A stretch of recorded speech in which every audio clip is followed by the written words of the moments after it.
släkt där uppe. Sen var det gammal farbror, han är 84 år. Han är sträng. Så det är nog sista chansen. Han vet aldrig, ibland hoppar de över. Ja, han har haft stroke och sådär. Så vi ska åka upp, men vi försöker ordna det på något sätt så att de kör ut honom på ett uteplats eller någonting så vi kan besöka honom. Ja. Han bor ju uppe i Marsfjäll, heter ju Saxen är det i samhället, men det ligger i Marsfjällets skugga. Så när man är där så ser man Marsfjället och Kultsjön där, så det är ju sagligt va? Ja, det är väldigt vackert. Det är bara lite mer.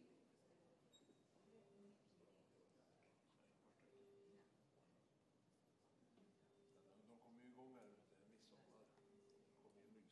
Man vet det var en gång i torgen midsommar.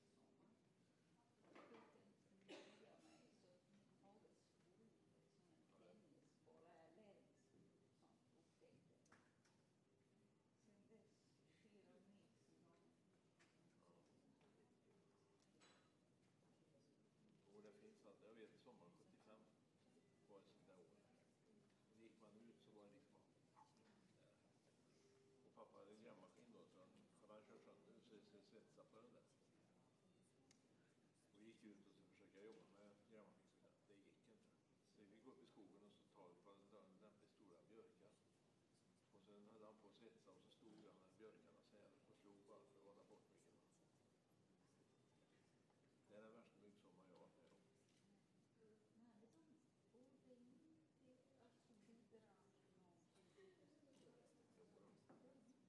rena lunch- och middagsbordet för fåglar. Men inte som människor får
Klockan är 9:00.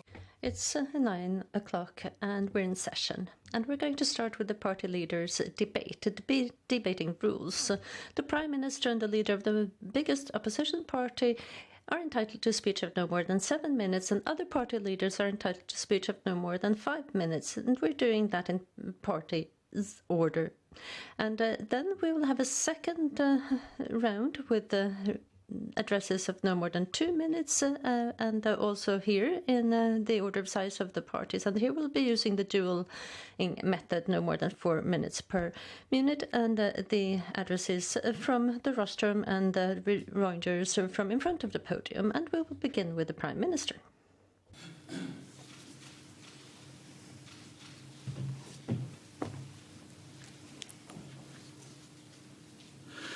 Herr talman, Mr. Speaker, today's party leaders' debate opens to a moment where Sweden and the world is waiting for the prosecutor and the police to hold their press conference on the investigation into the murder of Olof Palme. I believe all our thoughts are with the family of Olof Palme today. I believe that many people travel back in time to the moment where they learned that Sweden's Prime Minister had been murdered, back to the day when our country changed. Back also to the many years where we as a country have had to live with unanswered questions and a traumatic wound which therefore has never begun to heal. Mr. Speaker, it may be a bit unexpected. I'm still very happy to be discussing the future of Sweden on this very day. The day will be characterized by Olof Palme, and even this debate becomes a way of not just remembering his tragic death, but also commemorating his life, a life characterized by strong will and a great deal of hard work in order to improve this country. So this party leaders' debate will, I hope, go in the same spirit of the willingness to improve Sweden. Mr. Speaker, we are living through a time of great ordeal as a result of the corona crisis. We've faced an entirely new virus. All of Sweden has done everything to save as many lives as possible, health and jobs for people, as many as possible. We've seen the strength of our country during the spring, the strength of cohesion. Associations and regions have pooled their resources, neighbours helping each other, showing that no one in Sweden is entirely alone during a crisis. The strength in keeping our schools open, flattening the curve of the number of those who are ill so that the healthcare can cope, that we saved hundreds of thousands of jobs by transferring some of the payroll costs to the state, and the strength of having so many people taking full responsibility for themselves, and not only for themselves, also for their fellow human beings and for our healthcare. And the Swedish democracy has also shown its best side in Parliament. Has shown its best side. The party political conflicts have been temporarily shelved. We've raised our gaze. We've joined forces to save lives, health and jobs, focusing on what's best for this country. That is a strength to be proud of. The political discussion on corona is essential and important, but I'd like very carefully still to remind you that we are far from through this crisis. We do not have all the answers. We need to continue to cooperate for the sake of Sweden. Mr. Speaker, during the spring, we've also seen serious weaknesses. Far too many have died in our elderly care homes, and every person who has died is a grief and mourning for the family, and not just for the family, and also for our society. We should also have had more tests performed at this stage. But the historical crisis we're living through today also provides us with historical opportunities for the future. In addition to and above and beyond the concrete and very serious weaknesses that I just mentioned, a greater issue is now on the table, that of whether we truly have organized our country in the best possible way. My response to that is that changes need to be made. Sweden needs to be invested in. I believe that most people in our country will recognize themselves in a situation where we don't have enough people working in care services for the elderly, and working conditions are too poor. Thanks to their great ability, knowledge and power to transition, the healthcare has managed to cope with the crisis, but it has been very tough. And I believe that most feel a very strong conviction that the resources of Sweden and our focus need to be in welfare services, care for the elderly, healthcare, our schools and education. During a long time, very important parts of our country have been placed on the sidelines when short-term profits have been given main focus, controlling too much. This has been taking place during several different governments over a long period of time, and this crisis has truly showed us how incorrect it was to do away with contingency supplies, how dangerous it is not to give a serious priority to healthcare and care services for the elderly. This is why, Mr. Speaker, Sweden needs to learn from this crisis in small things and large.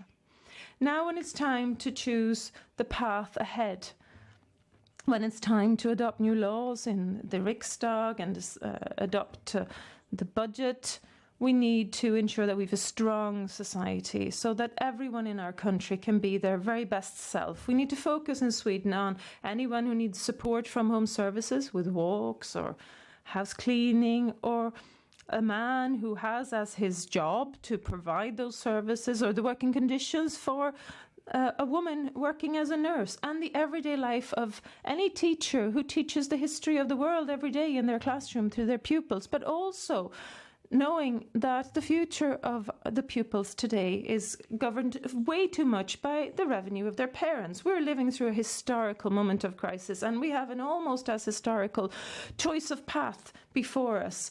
And I see that we need to choose to create equal healthcare services for the country as a whole, creating an equal country where the wages of the parents will not determine the opportunities of the child, implement the climate transition, and putting our main focus on welfare for all the people who are Sweden and who carry Sweden. It's going to be expensive. It's going to require the work of many people, and it takes a great deal of will, but it's going to be worth every single krona and every effort we put into it. Since I became the Prime Minister in October 2014, we have focused on welfare.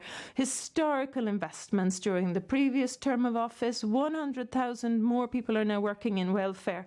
I am very, very aware of the fact that this is insufficient, and this is why we need to continue along the chosen path. And after this crisis, I'd like to believe that there are more parties who'd like to put welfare first in the very tough priorities which lie ahead of us. Every individual in Sweden likely sees this as very necessary. We need to share that approach, and I hope that all of us here, the Swedish Riksdag, the Parliament and government together, are prepared to sincerely invest again in welfare. And this very tough spring will lead to a stronger country afterwards. Sweden will be stronger. Thank you. Tack. Ordet fram. Thank you. Ulf Kristersson of the Moderate Party has the floor for his first address.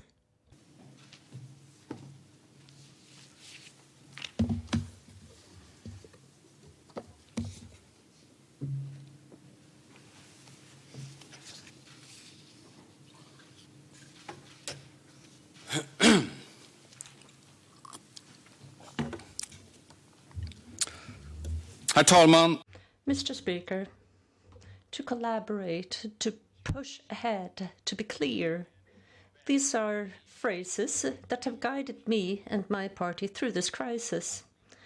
Because you have to collaborate during a crisis between government, parliament, government and opposition, also between national and local levels. You have to put other things to the side, and you have to focus on what's best for the country. And the Moderate Party has been pushing ahead, has been pushing the government for quicker, more rapid action to avoid bankruptcies, and so that more companies will be able to survive these difficult times. We have gathered majorities in the parliament in order to do more. We have been pushing ahead for many, many more tests, and we have been nagging over and over again for more than 3 months for something to happen, because to measure is to know. Now, finally, we have a plan for testing, which is good, but plans and strategies, collaboration and coordination, well, those things we have seen enough of. Now we have to do things. It's time for action, not for more press conferences. And we've been pushing ahead to get the Corona Commission up and running as quickly as possible. In the government draft, we have many good things, but one thing is obvious. The work of the Commission cannot be turned into politics, and the conclusions cannot be delayed until after the elections in 2022. To be clear, well, if you're in the crisis, you have to be clear, and you have to know who has responsibility, and quite honestly, everyone knows that that is not what this government is best at. And One example is the confusion about testing. Another example is PPE or drugs. Who is in the driver's seat? And that it's not clear. Well, that we saw last week, because then the Prime Minister felt he had to stress the fact that the government is in control in Sweden and he is in control of the government. So now we know. We, the moderate party, we're continuing to do our part, and that the Parliament has never in modern days been as important as it is today. Mr. Speaker, all of us hope that the worst is over, but we do not know. That's the truth. We don't, other countries don't, and we have to realize that and stay humble. More will be ill, lose their lives, and more has to be done to stop this contagion. Now we're looking forward to vacations, but this is not an ordinary summer. All those who graduated know that, because their jobs for the summer, well, they're already lost before they even started. We have 130,000 individuals who become unemployed and many companies that are bankrupt. I know how important it is with a first job. I started working in a photo shop in Eskilstuna, and everyone remembers their first job, but very, very few are still in that job. However, we all wanted it. And that very often is a first step into the adult world. It also means independence and your own money. And if you're new to this country, that is the first step into the Swedish society and the Swedish language. And we know from what the National Institute of Economic Research is saying that we will have the worst unemployment after this crisis since World War II, which will not be easy, but we have to work our way through it successfully. We've seen a crisis where we had interest rates at 500%. 1992, we had 85 companies going bankrupt every day. And by the end of that year, 21,000 companies had gone under. And those were very difficult times. But it had a happy ending, and that was because we used the insights of that crisis and we dealt with the problems. We have to roll up our sleeves, we have to understand where we have the problems, we have to make decisions, and we have to execute on those decisions. We had problems already before Corona. We had the lowest growth per capita in the European Union since Stefan Löfven took over government.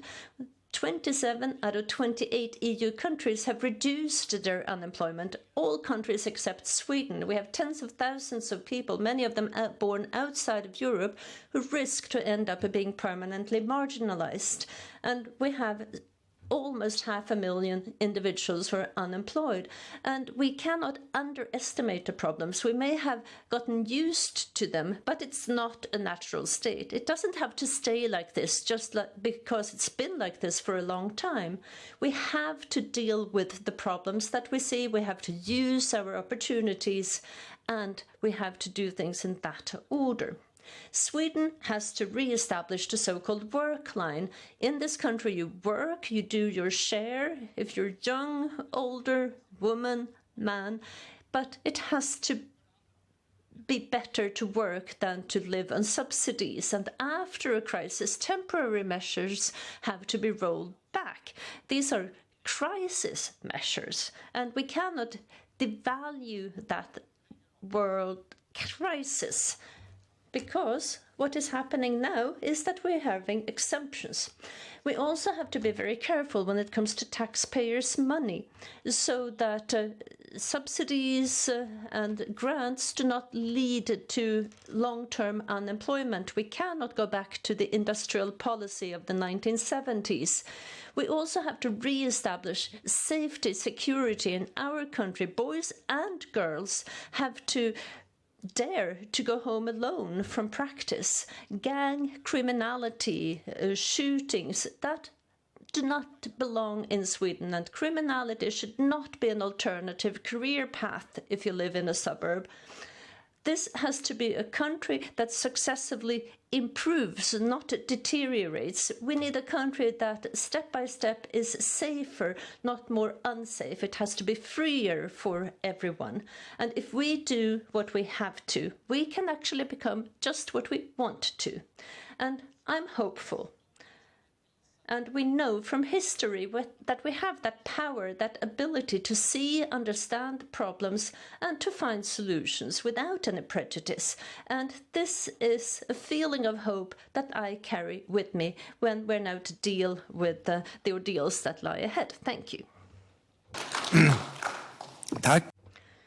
Thank you. And we continue with Jimmy Åkesson, Sweden Democrats.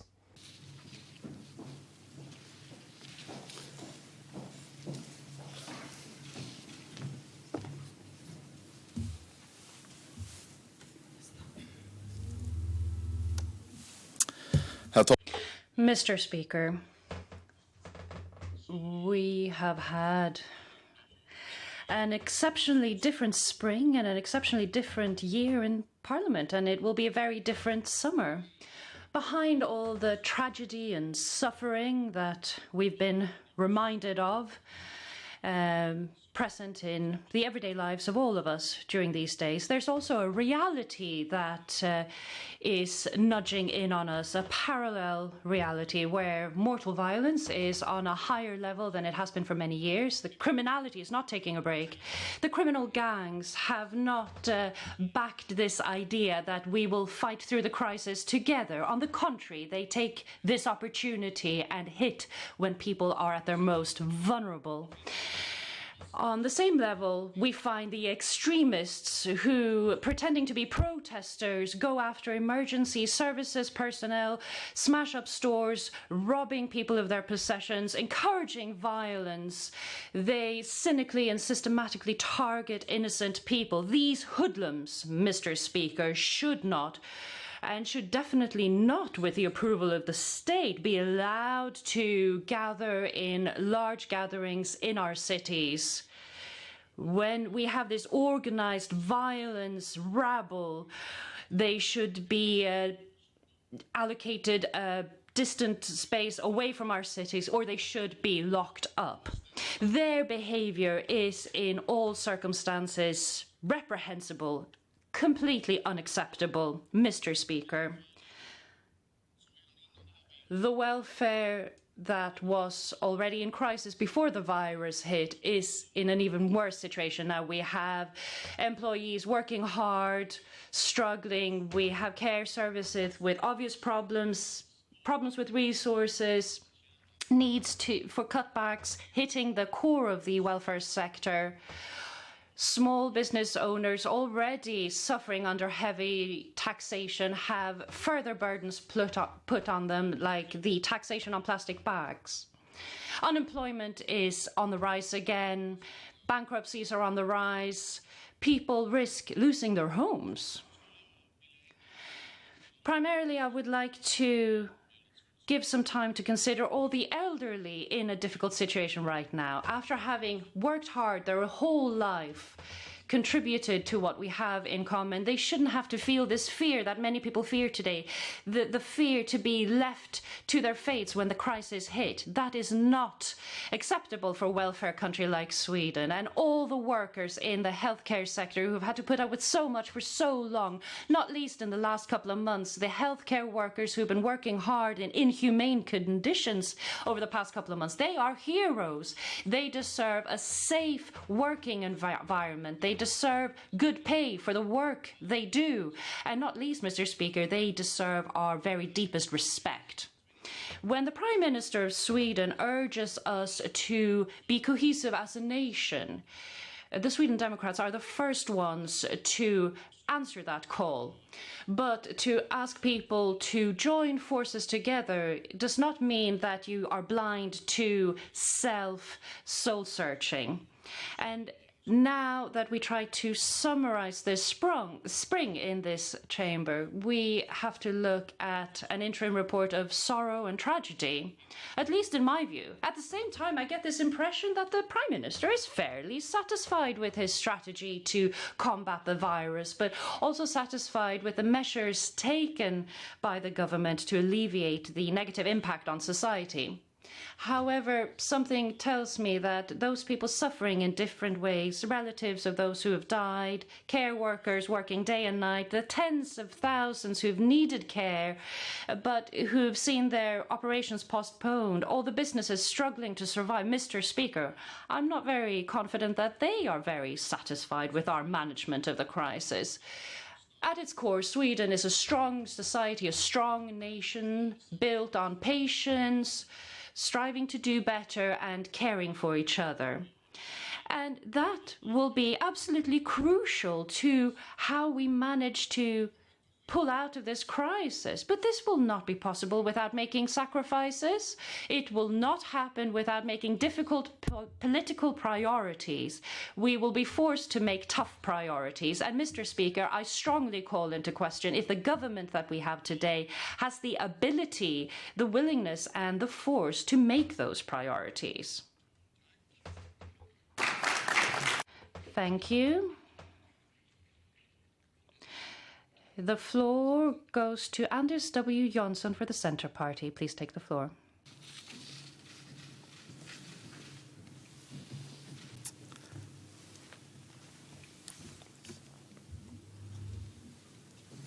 Herr talman! Mr. Speaker, we're living in the midst of a pandemic. It had hit people's lives and health extremely hard. It's hit our economy, our businesses, and the jobs and safety of people. We live in a time where our elderly people are forced to hold off giving their grandchildren hugs or keeping partners from the births of their children, forcing loved ones to say a final farewell over the phone held by the arm of a nurse. Thousands of people have died. This is a course of mourning and a tragedy for friends, for family, for fellow workers and people we know, but it's also a grief and a tragedy for Sweden. The Swedish healthcare has been faced with enormous challenges. Our healthcare workers are working under extreme pressure to give care and take care of patients ill with COVID. They deserve our every respect. In the wake of the crisis, many entrepreneurs and employees have seen their work of them and their plans for the future shattered, turning black figures into red ones, not least small businesses. And it's hit certain industries such as tourism in particular. And when businesses are hit, jobs go down in numbers. This that we're experiencing now has an impact on all of us. It leaves a mark on us as individuals and as a society. It's going to take many years to recover from all of this. The virus has affected our lives and our health, and now we have to do everything in our might to ensure that it also does not put a hamper on our belief in the future. Over the past few months, the Centre Party has had as our starting point to shoulder the responsibility involved and show force of action. We've been involved in putting in place historically large rescue packages to support businesses, safeguard jobs, adding more money to municipalities and regions, investing in Swedish infrastructure. But we've also pointed to the isolation of the elderly, how it can be reduced and how we can deal with the mental ill health in the wake of this pandemic. We've been very critical to the fact that elderly people living in special housing and care facilities have not been given access to medical care. More needs to be done to stop the spread of the infection and bring Sweden out of this crisis. There are areas where we as a country has failed and where we have failed and we should have acted much more rapidly. There's wide community transmission and high mortality in COVID-19 in our elderly care homes, for example. That's one example. Our inability to ensure broad and efficient mass testing of our citizens is another such example. Now it's time to update the Swedish corona strategy. Start testing every single person showing symptoms. That's the only way to resume the active contact tracing and thereby breaking the chain of infection. Pushing down the infection is the single most important task at hand right now, both to save lives and to safeguard our businesses and our jobs. It's also important that our Swedish strategy has the ability to build and nurture trust in our neighbouring countries. This is decisive, after all, for a small export-dependent country such as Sweden. But we need to also continue the work to reduce the isolation of the elderly and ensure that we do everything we can to counter the mental ill health we see in the wake of the crisis. Preparing for all those who've been deprioritised in healthcare due to the corona pandemic are now given the healthcare services they need rapidly. Correct the shortcomings we've seen in elderly care that have become so visible during the crisis. From the Centre Party, we're going to keep working in favour of such change wherever it's identified, and we're going to remain a strong voice for the path of reason built on the actual state of play in reality, because there are many problems and challenges still outstanding before we have got ourselves through this crisis.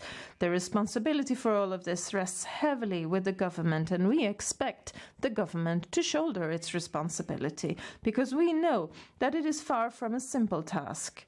This is going to require the utmost effort, both individually and when it comes to collective leadership, and it's going to be time-consuming. But just as the brightness of the summer light reminds us of the fact that there is something other than the long, dark nights of winter, we need to also remind ourselves that there will be a day in the future when we do get to give our grandparents a hug again.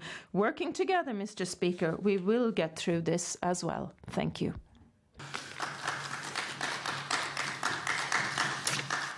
Thank you. Jonas Sjöstedt of the Left Party has the floor for his address. Herr talman, åhörare. Mr. Speaker, crises test us as individuals, as a society. Do we help each other, or do we try to do it alone? We see death, we see suffering, but I also feel that we have seen people caring for each other. And something that really touched me was when the healthcare services in Stockholm asked for personnel who had left the healthcare sector that could imagine to go back to help out. And in a few hours, 5,000 individuals registered. And that is solidarity. That is Sweden. We know that, well, we have beautiful summer weather, but people are working hard in intensive care units, 10 hours a day, 60 hours a week after week after week. Our home care services, well, same thing. People are afraid to get ill or to contaminate an elderly person, but they're still working. So the crisis has shown us that there is a lot of good in Sweden, but we also have these clear images of us becoming weaker as a society where we cannot manage where we should have. And the most obvious example, that is the care of the elderly, and that is not because of those who work there. The fact is that they have not been given the necessary prerequisites. They lack protective equipment, they lack training, they do not know what to do, and this is because of privatizations, cut downs over decades, where they're understaffed, and that is why it's so difficult. And here we have lessons that are to be learned. We have to stop that type of policy. We have to focus on welfare, not on reducing taxes. And here we can choose another path, a better path, where those who are there in the eye of the storm, working in the elderly care, in the health care, where their situation is actually improved, that we do not just talk, where we make it possible to go on sick leave, where you can say no if someone says you need to work without PPE, but that you can stand up and say, no, I need that protective equipment, and that we have continuity in care, that we do not have 20 different workers visiting old person in his or her home. No, should be 4 or 5 going there. We have to redesign the healthcare and the care sector, and we have to help small companies as well. We have to help them through the crisis until the time when they get new orders. We also have to look at civil defense and what we do there. We have to have preparedness also when it comes to what we have in stock. Crisis has shown us that we need a strong society. If you're unemployed, well, that's obvious that society is what you can trust. And companies today, they see that you have to trust in, well, society. And the right-wing parties, they're not calling for private solutions, for private companies to solve this. They are also calling on society to solve this. But what we need now is to be robust and preparedness. We have to have a just Sweden with a proper healthcare sector. We have to make sure that things actually work. And same thing when it comes to the financial situation. We have to fix the economy together. It will not fix itself. We have clear tasks. We have to do away with what has been so devastating, with people living under cramped conditions. We have to look at welfare also when it comes to schools and training. We have to have a green transformation. We have to reduce emissions, and at the same time we have to build competitiveness. We're going to build new railroads. We're going to invest in collective transport, and we have to make sure that industries can transform and become world leaders in not having all these emissions of greenhouse gases. We need to build a more modern, better Sweden. And, Mr. Speaker, these things we can only accomplish together. The market is not going to fix this for us. We can only do this if we focus on equality and climate and not on tax reductions. Thank you. Tack. Ordet för anförande går till... Thank you, and we will continue with Ebba Busch and the Christian Democratic Party.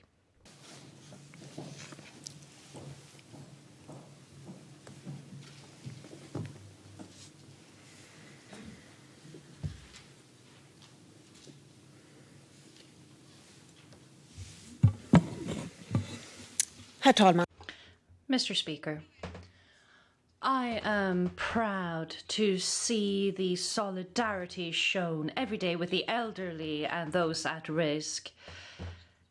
I'm proud of everything that has been sacrificed by the healthcare workers and continue to sacrifice for the health of their fellow man. The community and humanity demonstrated by the Swedish people that shows that regardless of your background or color of your skin, this is worth saluting. The corona crisis has shook the world. It has shown the vulnerability in our welfare systems. It has disrupted trade and economy, exposed Chinese imperialism, and exposed the flaws in Swedish contingency planning. In good time, we will learn many lessons from this, but there is one conclusion we can draw already now. With this government, Sweden will always, in the face of a crisis, remain without leaders. During the migration crisis, when the waiting lists in the healthcare sector were doubled, and now during the corona pandemic, we have been without a leader. In a crisis, a leader has to step forward, but Stefan Löfven instead takes a step back. The passivity of the government has been a worrying factor for us this spring. When we had the first meeting with the government, we addressed the need of national coordination about care resources, respirators and PPE. And we were surprised that the government had not taken such an initiative. On the 19th of March, we demanded a corona commission to get answers as to why those celebrating the winter sports break were allowed to just step out from the airport straight into society. On the same day, we suggested to the government to institute a sort of national healthcare commander to coordinate resources. And when we've discussed this with different party leaders and discussed it with the government, and we've been very appreciative of this, we've asked the government to present the expert information that the government claims that they base their decisions on. We've wanted to understand the strategy of the government so that we can understand why it's so radically different from the world around us, but we've been left without an answer. We have had good discussions with the government about financial measures and investments in the welfare sector. The government acted quickly to institute short-term working hours and other measures. And I want to emphasize this, that this was good, this was rapidly done. But when it comes to disease control, they've been quite dismissive. We have been very humble before the fact that we don't know everything about this virus, and we've been in a situation where we have to act with joint forces, but we have not wanted to waive our responsibility. The government has claimed on many occasions that they want to listen to the experts, but rather than listen to them, they seem to have in practice delegated their entire political responsibility to the Institute for Disease Control. They may be experts on disease control, but not experts in the economy or experts on the conditions in our healthcare sector. Several times over this spring, we have hoped that Stefan Löfven would take this step forward. We've urged him to do this. We've said to him, please be the commander. We will back you up. We have been consistent in saying that we want to join forces with you. When I, in this House, a couple of weeks ago, again asked the Prime Minister to please present information backing their strategy, he said that that would be a waste of time on having seminars. That is when our patients disappeared. With their eyes open, the government chose a corona strategy with a higher degree of spread of infection and focusing on the at-risk groups. And then they handed over political responsibility to complete this strategy on the regions and municipality. And when we want transparency in this choosing of a path, they call it dismissively as holding a seminar. Now we need to stop the spread of infection. We need to support our healthcare workers so that they do not burn out this autumn. They need a crisis measure package of their own. Otherwise, we will never be able to deal with a build-up of healthcare work postponed now. Women who have breast cancer can no longer wait, and we need to prepare recovery for the Swedish economy so that families who have been unemployed or been given short-time working hours can again feel hope and faith in the future. We will be able to tackle this if we do it together. Thank you. Thank you. The next speaker will be Johan Persson from the Liberal Party.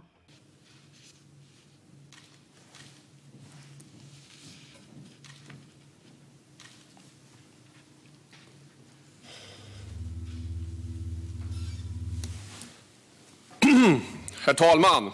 Mr. Speaker, in the ongoing corona pandemic, our world is changing.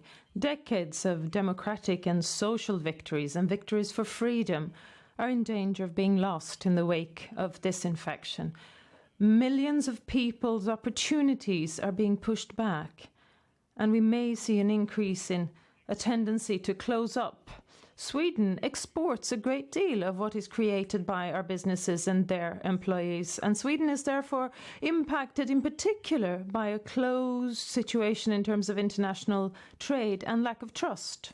So we need to focus on the world around us, but keeping Sweden the focal point of everything we do at the same time. We see that authoritative forces are strengthening their position, a terrifying development in the US, the war on fact, baiting against journalists and hate rhetorics. These are threats to the democracy, with uncontrolled mass unemployment in the US and extensive drug abuse and racism, which is ever too present. And in China, the origin of the coronavirus, we see the innate inability of a dictatorship, intense political oppression, which has done away with human rights for billions of people way beyond the boundaries of the state itself. The assault by China on minorities and on close neighbouring countries such as Hong Kong and Taiwan need to be condemned. This illiberal development takes us away from freedom and away from prosperity. Conservative, nationalist and socialist politicians are often combined in constructing effigies their own effigies of the liberal society, a lack of respect for the principles of equal rights and the rule of law. It's reaching new low record levels. But we need to maintain an open mind, a free mind, to counter all this. We need to take people's concerns and worries seriously when it comes to how worried they are about Sweden. Standing up for democracy, the rights of minorities, is the decent path forward, with the freedom of expression, etc., focusing on the strong market economy, on the core tasks of the welfare state, and with a progressive environmental policy. We can secure our shared future. The liberal construction of society remains the most important task for the 2020s. Sweden is dependent on the world around us, and the world around us needs more strong democracies, not fewer. Mr. Speaker, the interaction between states, regions and municipalities leave a great deal to be desired. In spite of a lack of leadership from the government, people have, not least in healthcare and care services, done their utmost to save lives and reduce suffering with whatever small and limited resources they've had available. The Commission, which will soon be appointed, will concern the management by the government of the corona situation, as well as the authorities' handling of the crisis, can start by looking for answers in previous final reports, such as on Estonia, the tsunami and the major forest fires, and then they work down to the details of capacity, testing, protective equipment, decision-making timelines, elderly care provision, and the unique soft close-down of Sweden, which may have contributed to the high mortality in this pandemic for Sweden. If Sweden and the world will be able to cope with the next pandemic, the urgent climate threat or other disasters ahead, we need more international cooperation. Sweden intends to do everything we can to strengthen the European as well as the Nordic cooperation. This benefits Sweden, the world and Europe. Mr. Speaker, Sweden needs to have a new start, a fresh start. Entrepreneurship, public investments and research provide the answer. With a historic slowdown in the global economy, we've seen many businesses have had to give notices of termination with a lot of unemployment ahead. We need to move from an urgent rescue mission to salvage as much of our industry as possible, to investing in long term in housing, security, research, etc. The state needs to have a collective approach, creating the preconditions for new jobs and making sure that Sweden becomes the country of possibilities, of opportunity. If we're to be able to face the challenges we're faced with, there is only one single answer, Mr. Speaker. Liberalism. That is the answer. Thank you. Tack. Ordet för anförande går till... Thank you. Next speaker is Isabella Lövin of the Green Party. You have the floor.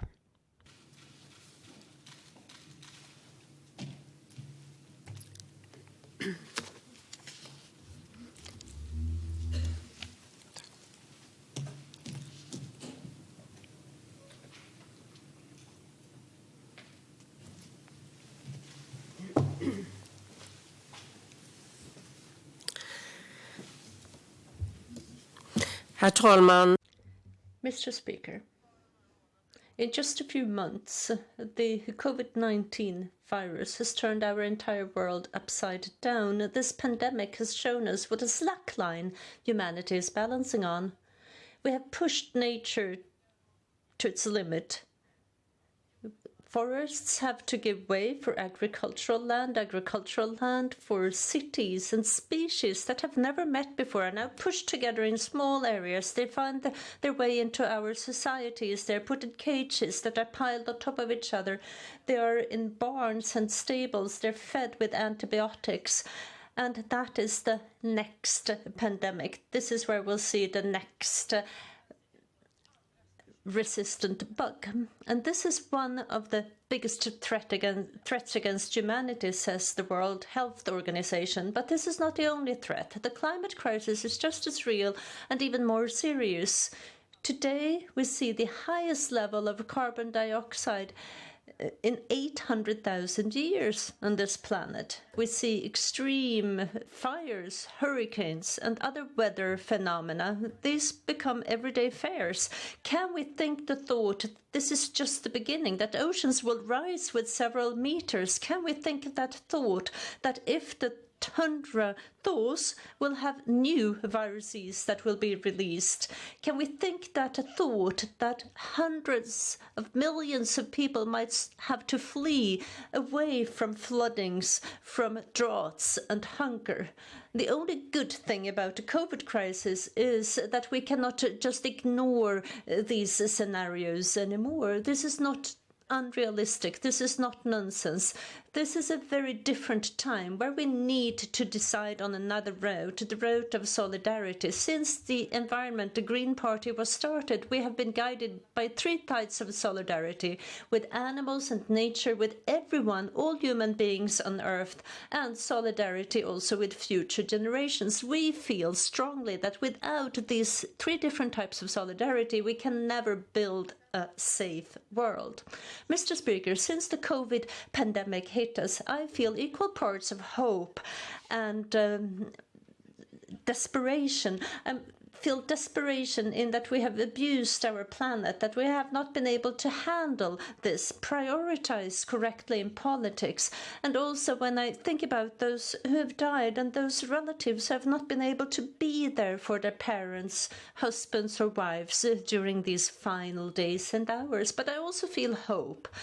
This is a chance to build a better world where we can listen to research, where we can prevent crises, where we take care of each other, where people can contribute, work together in order to build something better, where politics focuses on the world of tomorrow and not the election campaign of tomorrow.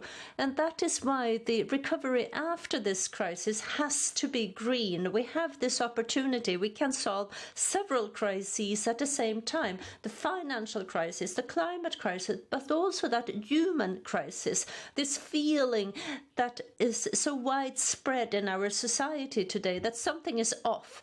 We're wealthier today than ever before, but we're also lonelier and more stressed than ever before. We can build something better. We can do a quick restart of the economy. We can invest in jobs in a modern, human, green society. We can re-equip the most vulnerable areas. We can build a Sweden where we're together with rapid trains, where we protect nature and where we have sustainable tourism across the country, where we do not just waste and throw away, but reuse, and where we invest in ourselves and a better working life. Money is not everything. Time is everything. And time cannot just be wasted in a long working life where you're unhappy and stressed out all the time. We have to rethink. Everyone should have the opportunity to develop at work, but also to live.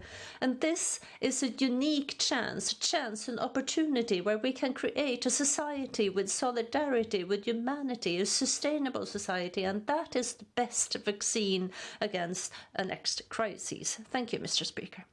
Tack. Thank you. That concludes the first round of debates, and we will continue with the second round. Prime Minister Stefan Löfven, please.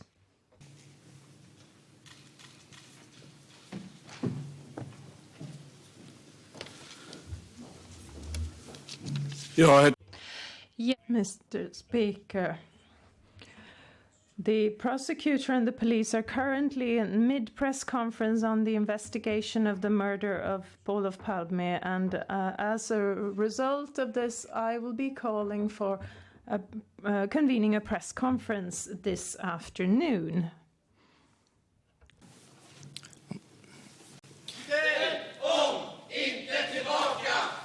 Jag får påminna om att opinionsyttringar från To remind you that it is not allowed to speak from the spectator's seat, and I urge the security guards to immediately remove those spectators who are disrupting the debate.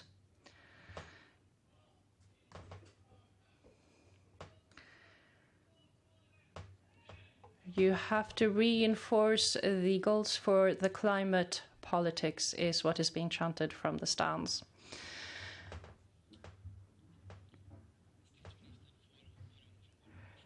Mr. Prime Minister, please start from the beginning. Thank you, Mr. Speaker. So the prosecutors... Thank you, Mr. Speaker. The press conference is ongoing with the prosecutor and the police on the investigation of the murder of Olof Palme. I will be convening a press conference this afternoon.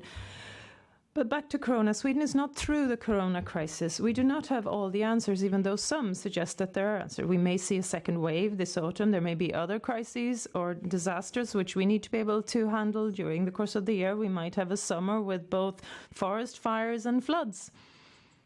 And the Swedish government, the Swedish society needs to have the strength to deal with that too.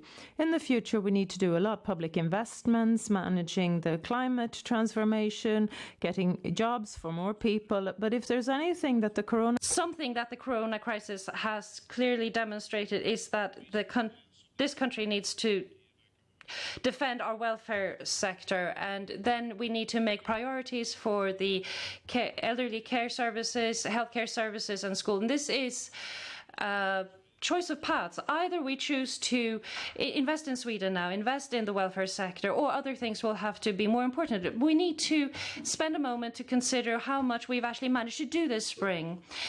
What if we work as tough, as objectively with investing in our welfare sector? Imagine the things we can achieve with our schools, with our healthcare sector. Think about how many people who can get secure employments in the healthcare services, in the school. Think about how much better things can be for those people who are now receiving home help services and encounter different members of staff every day. This is fully possible. I want Sweden to choose that path. Anförande har Ulf Kristersson, Moderaterna, Anders W. Jonsson. Thank you, Ulf Kristersson. There are a number of requests for the floor for rejoinders. Jimmy Åkesson of the Sweden Democrats and others. Ulf Kristersson of the Moderate Party has the floor first. För att många svenskar just nu har sina tankar någon helt annanstans än just här inne. Nu när Palme... Mr. Speaker, I do understand that many Swedes are thinking about something else than what is being discussed here, that they're thinking about Olof Palme. And I remember very clearly when we heard about his death, I was thinking about his wife and his sons. And it would be very good if that international trauma could find a conclusion today. 1 year ago, the government moved away from the Preparedness Commission work, and yesterday we saw that they did the same thing. Instead of a broad coalition, we now have an agreement between the Social Democrat and the Green Party. And my question is, the Social Democrats, will you be happy with that decision that is based only on the support of the Green Party? The Prime Minister. Thank you, Mr. Speaker. I wish to remind you that when I was the leader of the opposition, the government at the time said that the armed forces were a special interest sector. However, since we took power, we have, in a spirit of cooperation, increased our defence capacity properly. We have allocated more funds to the defence, and we can see more allocation of resources, strong allocation of resources in the future as well. And a year ago, when the defence inquiry was done, we wanted to properly investigate all the materials together with the authorities to find out the cost. And we found out that there was a deficit in the financing. This is not how you deal with the armed forces. We will present bills supported by the Swedish Parliament, and we will enhance the defence capacity of Sweden. Thank you. Ulf Kristersson. Det svenska försvaret har nedrustats under decennier av olika regeringar. Det ansvaret faller tungt på båda sidor blockgränsen. The Swedish defence has been divested and dismantled for years. This weighs very heavily. Now we need to look at how we can strengthen the defence, whether we do it on paper or for real, whether we draft long documents or whether we can truly pay for what we say that we want. My information was in January that I was prepared to compromise on many things, but not yet another general allocation without proper funding for the defence and the armed forces. the government parties wanted to table and adopt another proposal without proper funding. That's not going to impress anyone in Sweden or abroad. Thank you. Final rejoinder from the Prime Minister. 33 miljarder.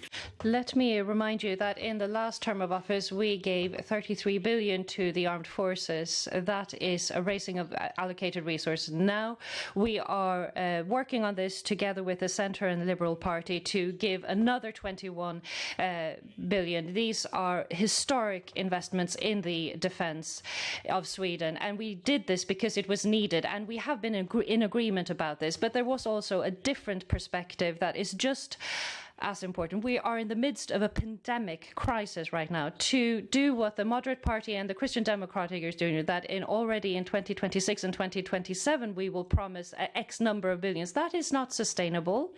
We will monitor the approach of the Defence Committee. We will always look at the planning of the period in front of us, and we will always allocate sufficient resources. And I think we can agree on this. Thank you. That ends that exchange of rejoinders. Now the floor goes to Jimmy Åkesson from the Sweden Democrats.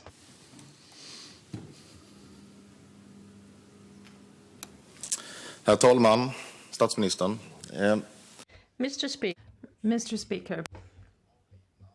I COVID-19. We have 4 times as many who've died in COVID-19 than all our Nordic neighbouring countries in total. The large number of people who've died in our elderly care homes is a tragedy to witness. Our entire strategy, both according to the government and the government authorities, has been focused on protecting risk groups in the population. We've not succeeded. My question is quite simple for the Prime Minister. What responsibility does the Prime Minister consider that he has as the Prime Minister for the failure that you have to consider that this has been?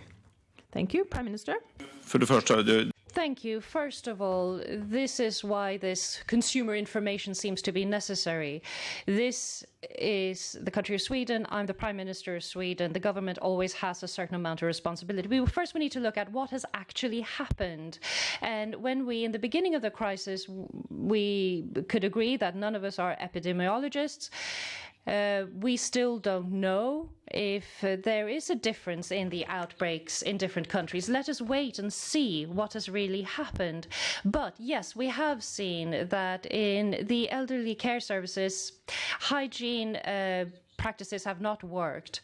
60% comply, 40% do not comply with hygiene practices, and then that means we have a problem. That's what we made sure through the National Board for Health and Welfare, that 139,000 people have now been trained, and now the death rates are going down in the elderly care services, but every death is of course a tragedy and a sorrow. That's why we're doing something about it. Now, Jimmy Åkesson. Thank you, Mr. Speaker. Yes, the government rules the country. That has been made clear by the Prime Minister. But that is not what the Prime Minister has shown in action. Over the course of these past few months, there's been a very careful effort by the Prime Minister to hide behind the expert agencies and authorities. That's not governing the country. That's hiding. Nothing more than that. I cannot interpret the words of the Prime Minister as to mean anything other than that he's just saying that we have to wait and see. He says that he's absolutely convinced that Sweden has done everything right and other countries have done everything incorrectly. I simply do not accept that sort of ethnocentrism, then that is a good starting point in a crisis such as this one. Mr. Speaker, yes, the Prime Minister and the government should govern and lead the country. Please do so, Mr. Prime Minister, in earnest. Prime Minister. Thank you, Mr. Speaker. Compared to Jimmy Åkesson, I don't have all the answers ready yet for the progression of this. The people have died within the care services for the elderly. There's no doubt about that. And that's why we said, make sure that we put this training in place for basic hygiene practices, and that was done. We have held 30 extra meetings in the government. We have 40 ordinances that we've decided, 60 instructions given to authorities. We've had 12 propositions with economic aspects to give 245 extra billions, 250 billion that has an impact on the budget. This is how you act when you're in government, because the government has to allocate resources. Are there resources or not resources in the healthcare services within the authorities? That is our responsibility, yes. And I think we've had a good cooperation in the Swedish Riksdag to make sure that resources are allocated, and that's where we will continue to work. We have not seen the end of the crisis yet, but we need to continue to cooperate. Thank you. That closes that end of the rejoinders, and now we have Anders W. Jonsson from the Centre Party with the rejoinder. Thank you.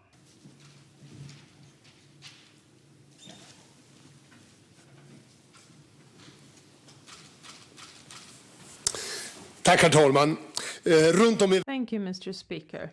Across the globe, we see efforts to combat the virus. Some countries with greater success, others with less success. Our assessment is that Sweden could be a great deal more successful in pushing back the infection, but then we need to make corrections to our strategy on a number of points. We're very happy to see that the government has paid attention to what we've been saying, that we've been sitting down in negotiations, also with the Liberal Party, to now allocate more funds for testing. But money alone will not resolve this problem. Something else, something more is required. The government needs to step up, show leadership, and be clear in saying that now we shift strategies to combat this virus. We start with extensive testing, and in addition, we're prepared to break away from and do away with the bureaucratic obstacles. Is the government, I wonder, prepared to show this leadership, be clear with a new strategy and getting rid of bureaucratic obstacles? Prime Minister. Thank you, Mr. Speaker. This is exactly what's happening, and that's why we need to do that together with the Swedish regions and municipalities. That is where the work is being done, and they need to have the proper resources to do that. But we agree with them that this should be done. A month ago, Swedish municipalities and regions told the government and the world around them that we will do what the government wants us to do. We will now start up and speed up the testing. We said that a month ago. We agreed with the regions and municipalities, and that is accurate. It's very important. We take important decisions in here, but the reality exists out there. So no unnecessary administration. Of course, the goal is for everyone with symptoms to be tested. We can agree on that, and that is the phase we're now entering into. Anders W. Jonsson. Thank you, Mr. Speaker. What would be required now is leadership from the government so that they're clear in saying this is a new strategy to combat the virus. For three reasons this is important. For our trading partners and neighbouring countries, it's very important to see that Sweden has taken a new path. We need that as a small country dependent on exports. Secondly, it's important in relation to the regions and local authorities of this country. They need to know that the government has indicated a new way forward, a new path, that we want to do things in a different way. And thirdly, it's incredibly important as a signal to the 10 million Swedes who want nothing more than to be part of the effort to combat this infection. But it takes clear leadership from the government, and it's not surprising that we're so far behind. A lot has to do with administration and bureaucracy and legislation. The government now needs to step up and be very clear to say that we're shifting paths. We're going to fight this virus together. Thank you, Prime Minister. Thank you, Mr. Speaker. To start with, the fact is that there are countries that have done much more testing than Sweden, and there are also countries that have done less testing than Sweden. Our only ambition is that all those with symptoms should be able to have a test done, and we have said that expressly, and that's the collaboration effort that we are doing with the municipalities and regions. We will do it through care agreements, hospitals, perhaps also private providers can help with this, and this has to be done in such a way that we do not distract resources from the healthcare services, and that's why it's so important. We have agreed with the regions and municipalities about this, and this has been explicitly said. Everyone with the symptoms should be tested, and we can see the increase in testing now. We would like to have seen it sooner, but it's being done now, and that is the strategy that we've established. Thank you. That closes that exchange of rejoinders, and now we have a rejoinder from Mr. Jonas Sjöstedt from the Left Party. Herr talman, statsminister Stefan. Mr. Speaker, Prime Minister Stefan Löfven, the corona crisis shows how important it is with safe, secure jobs, that you can go on sick leave, that you can say no. And at the same time, there is now a proposal on a remit from the government and with instructions from the government to table this final report proposal, which does away with a lot of the security of employment. The representatives of the Municipal Workers Union talks of the greatest assault for decades on the rules of the labour market. Everyone will be on trial employment. It'll be difficult to defend anyone who's got completely worn out at work or who has objected to a poor manager. They won't get to stay when it's time for a round of layoffs. And still the government refuses to pull back and withdraw this report. They've sent it out for referral and comments. This is a threat to the parties, a threat of joining hands with the employers and making sure that the trade unions do not therefore undermine the situation. We demand that the government withdraws this proposal. Prime Minister. Thank you, Mr. Speaker. The inquiry, yes, it's an inquiring suggestion. It's not the same as a bill, but when an inquiry has been done into a matter, it's important that the parties can express their views and say what they think is good. So first, the parties should agree, and that's what we want. That's what all the parties included in the January agreement want. That was the idea behind it, and that's also what I expressed, that we cannot have a proposition that shifts the balance between the social partners on the labour market. That was part of the instruction given. Make sure that balance is maintained between the social partners on the labour market and to not have arbitrary dismissals and terminations. And this has also been done. It's good to send this out for comments and to leave the negotiations to the partners, and I think that they will make the very best possible agreement. Jonas Sjöstedt now. Thank you. Mr. Speaker, the Prime Minister is pulling back a little bit when it comes to the proposal based on the January agreement to do away with some of the security of employment. That's a good thing. But if you are serious in saying that this proposal, which lacks entirely in balance, saying that it shouldn't be implemented, well, then it shouldn't be sent out for referral and comments either. So the parties are left to negotiate under threat.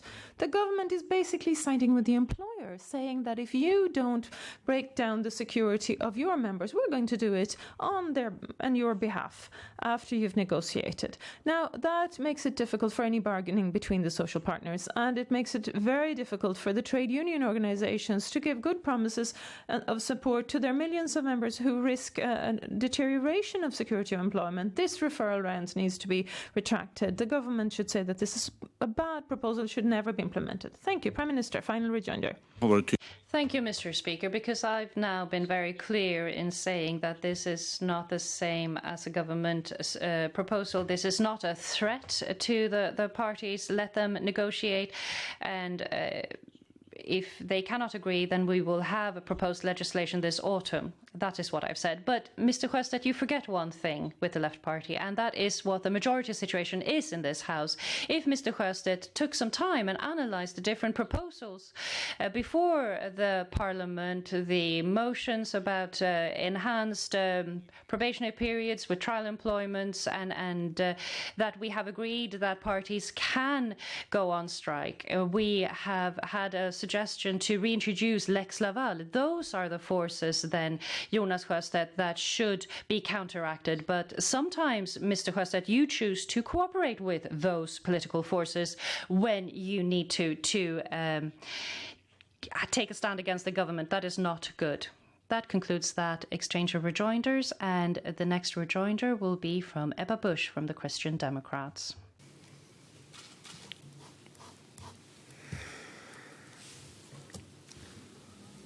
Herr talman. Mr. Speaker, the healthcare in Sweden is faced with a perfect storm. The waiting times were long, even before the corona crisis, and in summertime we always have difficulties heightened when it comes to manning. About 50,000 surgical interventions have had to be deferred during the crisis so far. There is a great deal of pressure on the healthcare workers. They need some rest.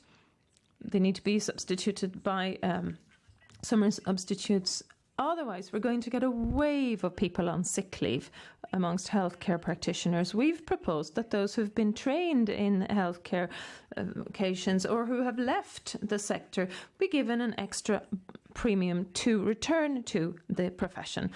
Others have presented other proposals along those lines. I know that the Social Democrats are anxious to safeguard our welfare, and I wonder whether we can agree to meet with all parties to put together a crisis package for healthcare workers here and now. It could be too late by the time we get to the autumn.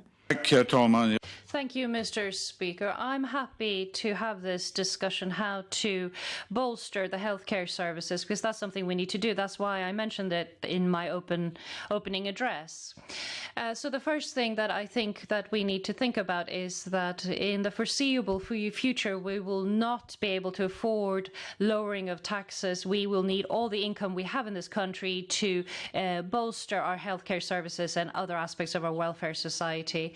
I'm very prepared to have this discussion about the healthcare services, but I also want to have that discussion with the regions because they organize and implement the healthcare system. So their views are, of course, very important. They hold the knowledge when it comes to planning for holidays and making sure that their workers can get sufficient rest and schedule them. They need resources if they have sufficient economic resources with the staff training, etc. And that is a discussion I want to hold with the municipalities and regions. Ebba Busch now. Thank you, Mr. Speaker. At the end of May, Birgitta Ånggren, who's the head of the intensive care unit at one of the Swedish hospitals, and she said that we're getting tired, worn out, emotionally empty. There's a void. We don't know how to cope with meeting our families and our children, end of quote. We hear alarming reports from healthcare that 1/3 of staff are reporting signs of being worn out, depressed, overworked. We need to be able to do more. We need to look them in the eyes, our healthcare practitioners, and I'm happy to do this together with the regions. But sometimes at national level, you also need to give additional support and be very clear in saying that we're not doing enough. But I interpret the Prime Minister's response as being willing to convene all the political parties for a crisis package in favor of healthcare workers. We're prepared to put all the prestigious points aside in terms of what the best proposal is. We're prepared to do this as long as we can make it happen. We can negotiate tonight if need be. Thank you. Final rejoinder from the Prime Minister. Thank you, Mr. Speaker. I'm prepared to discuss how to allocate resources to the healthcare service. And the first thing that we did, not the first thing, but early on, we said to the regions of Sweden, we said, you don't need to think about the increased cost because of Corona. We will bear every single cost. And we have allocated more resources to them, more than the loss of taxation because of this. So that financial aspect, it's not a problem to do with economic resources, and the regions and municipalities know this.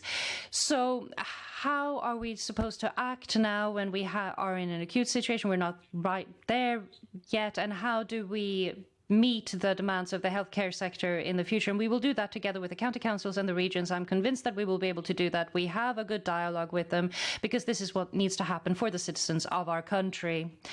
Thank you. That closes that exchange of rejoinders. And now we have a rejoinder from Mr. Johan Persson from the Liberal Party. Tack, herr talman. Thank you, Mr. Speaker. Nothing is as exciting as graduating from school. And school actually is something amazing. We, the Liberal Party, we often say and feel that the school, well, that is the answer to so many problems. Sweden's future, Sweden as a research nation, technology, but also an answer when it comes to the problem with unemployment. And we know that already, well, from before COVID, we know that not many people with a degree were unemployed. And this takes me to something very important, the quality of our schools. That is something absolutely decisive. And now we see measurements from PISA, and it seems as though one has sort of meddled with the figures. And it seems to have been very difficult to remove the correct individuals. And what do you think about this, Prime Minister, that we have correct measurements and numbers in PISA? Thank you, Mr. Speaker. Yes, those results have been analysed repeatedly already and with the help of the OECD. But it's completely obvious that the minister in charge has said, let us review this. But nobody has said that things have been tampered with. Let's wait with making that judgment. Let's review it. And I think it will be reviewed now for the third time. And if there are any errors, we will correct them because we want the true results. That's what we're interested in. So we're not at all afraid of this, but don't make judgments before we have facts on hand. That is premature. Johan Persson. Thank you, Prime Minister. So then your reply means that we might have an independent review of these most recent measurements. When it comes to schools, well, the teachers that I've talked to this spring semester, they have struggled. They have been teaching in classrooms, but also remotely. And there, just as in the healthcare sector, we see that co-workers and teachers are almost going under, trying to ensure that our children are properly taught. And we, the Liberal Party, we feel that it is a good idea to supplement with schools over summer. But do you have any ideas for the fall? What can we do to help those young individuals, those pupils who did not get the necessary training, the necessary education to start upper secondary school or to go on to the next level? What can we do? Because schools, that is the answer to so many societal problems. Prime Minister. Thank you. First of all, when we say independence, we suggest that what the OECD has done twice when they've done this measurements. The OECD is an independent body. It's not the government reviewing, but let them review them a third time. Of course, we want the true results. But let me also remind you that during the last term, we made sure that we allocated more resources to teacher training, more teachers assistants, more resources to schools, primarily to the schools that are struggling the most. I think we hired somewhere in the region of more than 20,000 people to schools, and that's what we need to continue doing. That's why I'm happy to have this discussion. Now we are more and more parties who realize that this is where we primarily need to allocate resources. We need to have taxes that allow us to invest in the welfare sector, schools, healthcare. We won't be able to afford to lower taxes in the future. We need to deliver welfare to our citizens. Thank you. That closes the round of rejoinders on the address given by the Prime Minister. And now we give the floor for an address to Ulf Kristersson from the Moderate Party.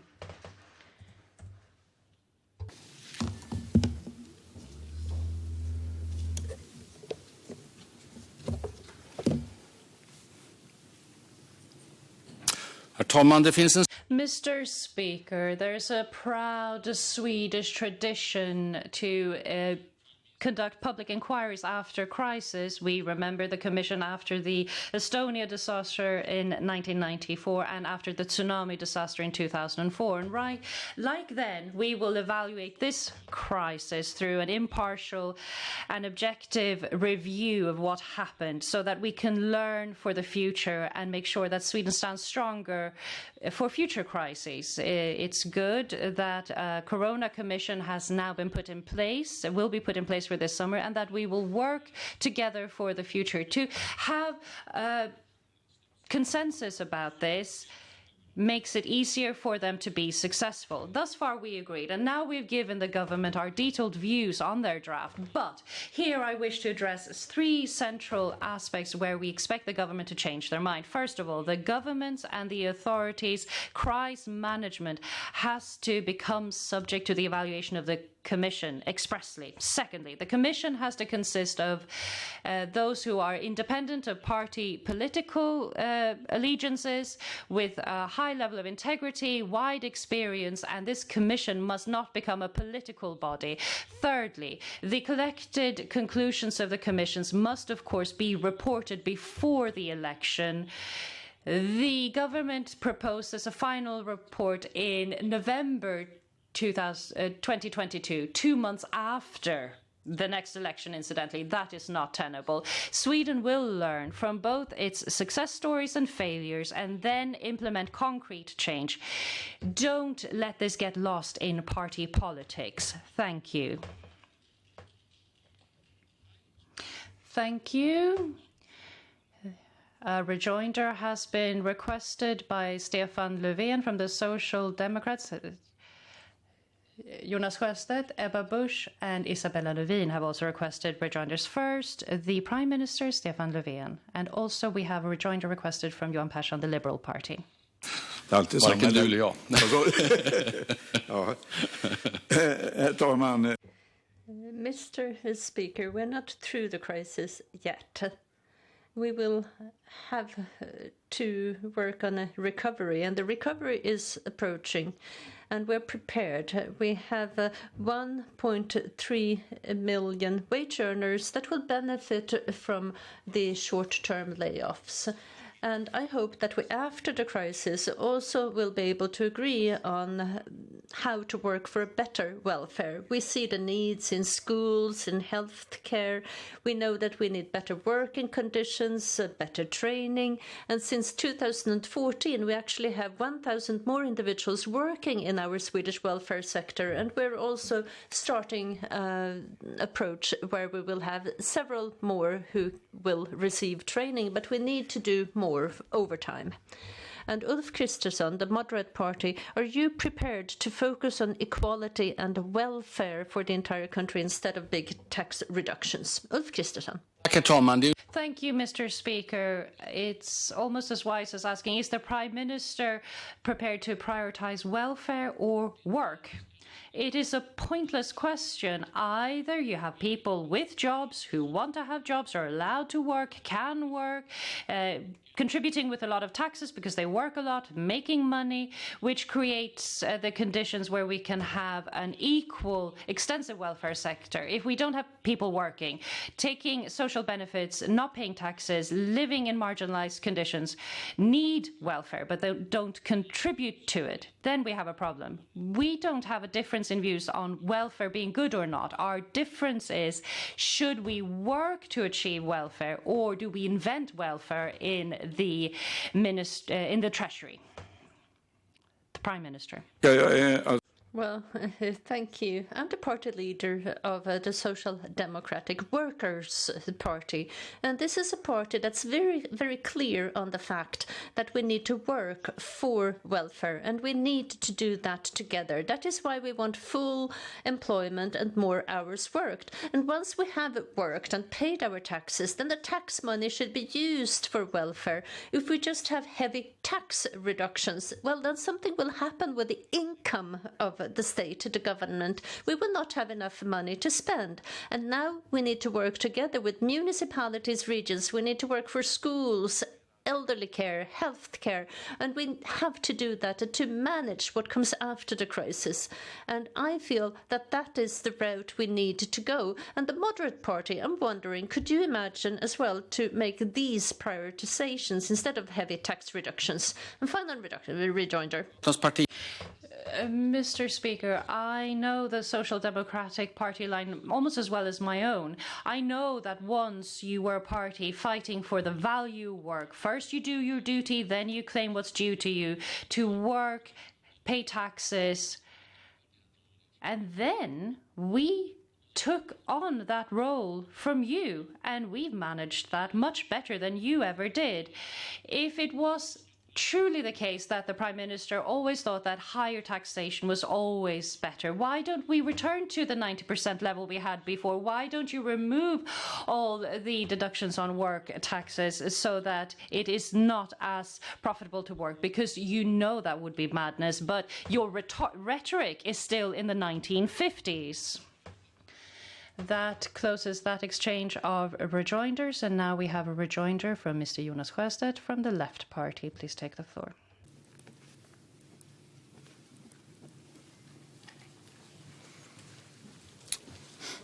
Tack, herr talman. Thank you, Mr. Speaker.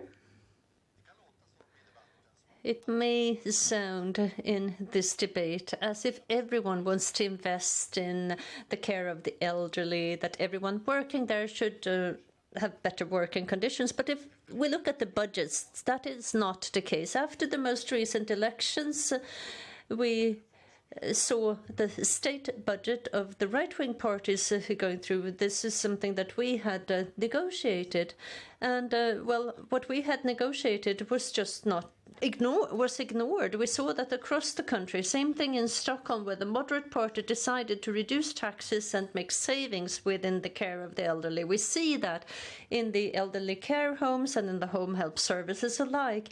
And that is what we notice during this COVID crisis as well. So my question is, Ulf, do you regret those decisions? Was that a mistake to make savings within the elderly care? Mr. Speaker, I agree with Mr. Sjöstedt in one regard. I think we're all troubled by the developments in Swedish elderly care over the past couple of months, all of us, without exception, not least the elderly living there and their relatives. On the contrary, there are many things you can worry about. The number of workers, how continuous they are, the training requirements, the language requirements, all this can be a source of worry. We can also worry about the PPE that wasn't there when it was needed, political decisions that weren't taken in time to protect the most vulnerable. All of these are things that we have good reason to worry about, and all of this, I assume, will be evaluated by the Corona Commission. I like Stockholm. I looked into this. We have more full-time employees in the Stockholm elderly care services since 2018 than before.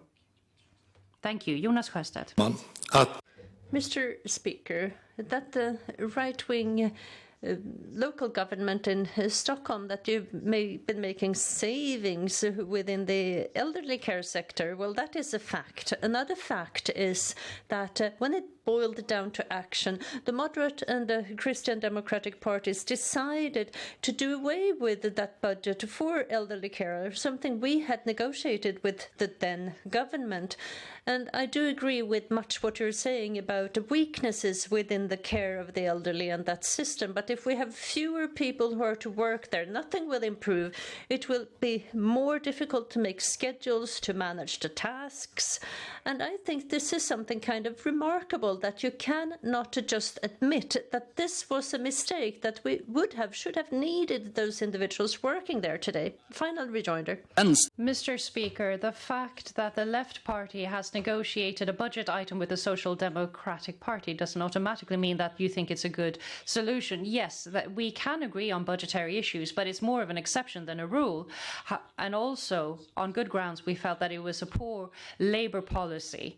That doesn't mean that the elderly care service doesn't need more workers with permanent contracts, full-time workers, people who are appreciated for their efforts, not least if we look to the future. But nothing indicates that the elderly care services will become less important in Sweden over the coming decades. On the contrary, everything we can do to upgrade the status of that work will make it more valuable, upskill the workers, increase the status of the workers. All of that I agree to.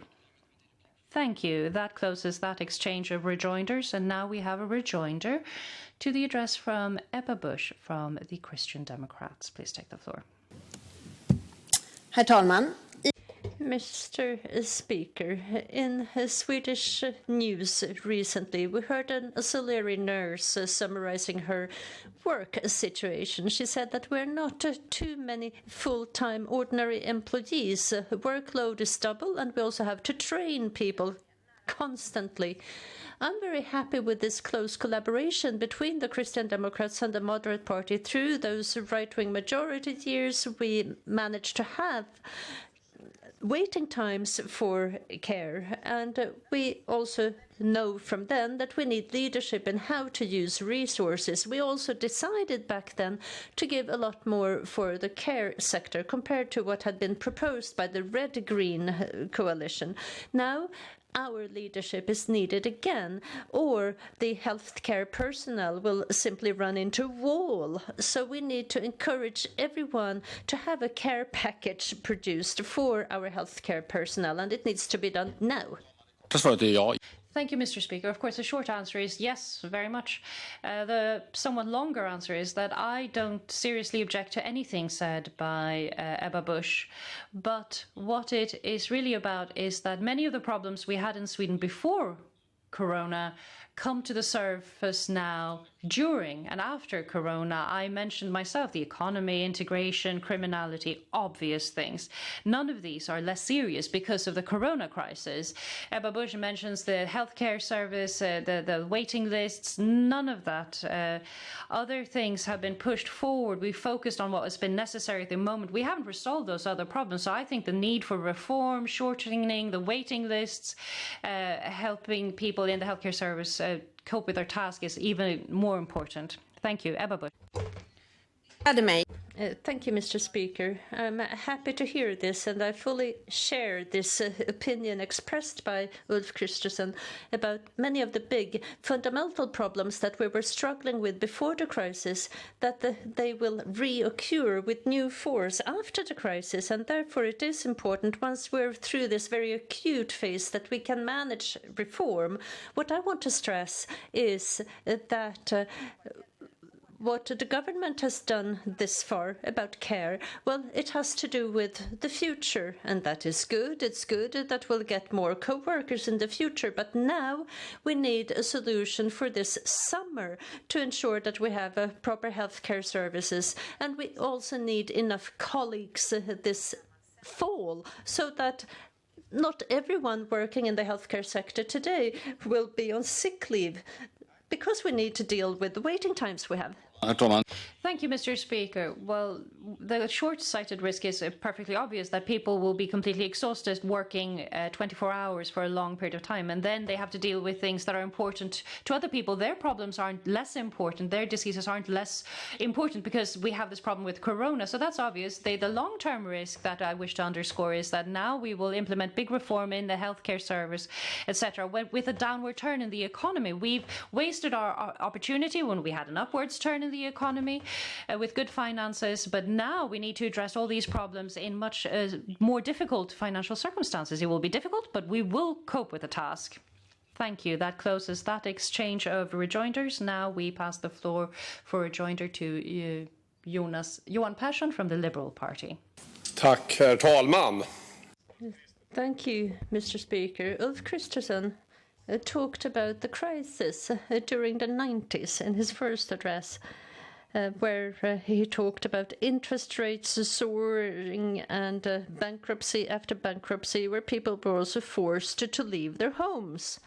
And one effect of that crisis was that Sweden became a member of the European Union. Since then, the European Union has countered many crises. We've seen Swedish GDP go up significantly. We've had good growth also for companies, and the background was not just, it should be said, the economy. It was also this feeling that what is good for Europe is good for Sweden, that we're sharing values. And now we see the same crisis in Europe as in Sweden. So my question is, what do you, the Moderate Party, think about this to solve financing long-term for the European Union and a fund to save Europe?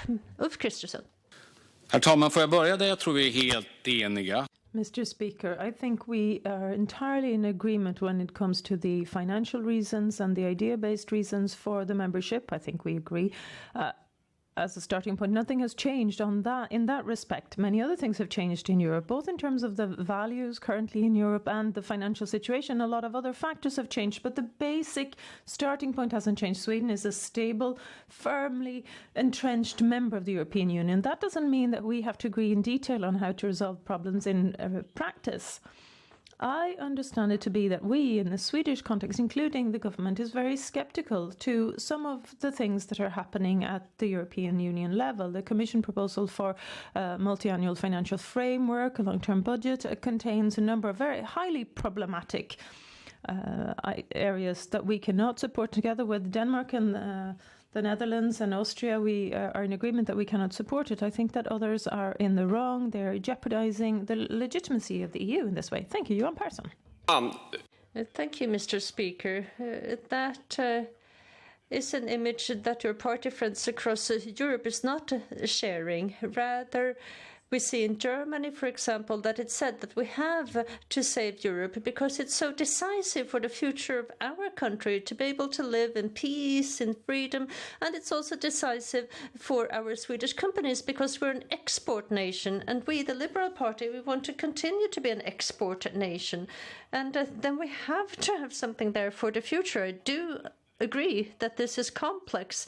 And I wish that all countries in Europe would have had the same budgetary discipline as Sweden. That would have been wonderful if everyone had had a strong financial situation so that we would have money to spend in a crisis. But that is not always the case.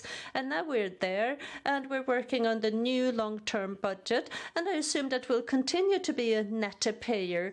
But this is something very important for Sweden, a small country with a big export. And it's not an alternative to be outside of the EU. And the EU collapsing would be a disaster of Christmas. Mr. Speaker, clearly you can have different opinions in different countries. You could probably see a link between the countries that will benefit the most from this additional money that is added to the budget and which ones will have to pay. But don't add party politics to this too much. I had talks with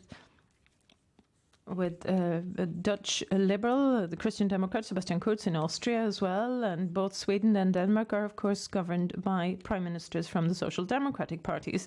The party politics is not always crystal clear in all of this. I think there are completely different aspects which will determine your final conclusion on the legitimacy of the EU, whether it's based on massive support to a number of countries by way of grants or whether the legitimacy of the EU is based on drawing strength from the democratic systems of the different countries. I'm inclined to believe that it is the latter. Thank you. That concludes this round of rejoinders. Now it's Isabella Lövin of the Green Party for the next round of rejoinders.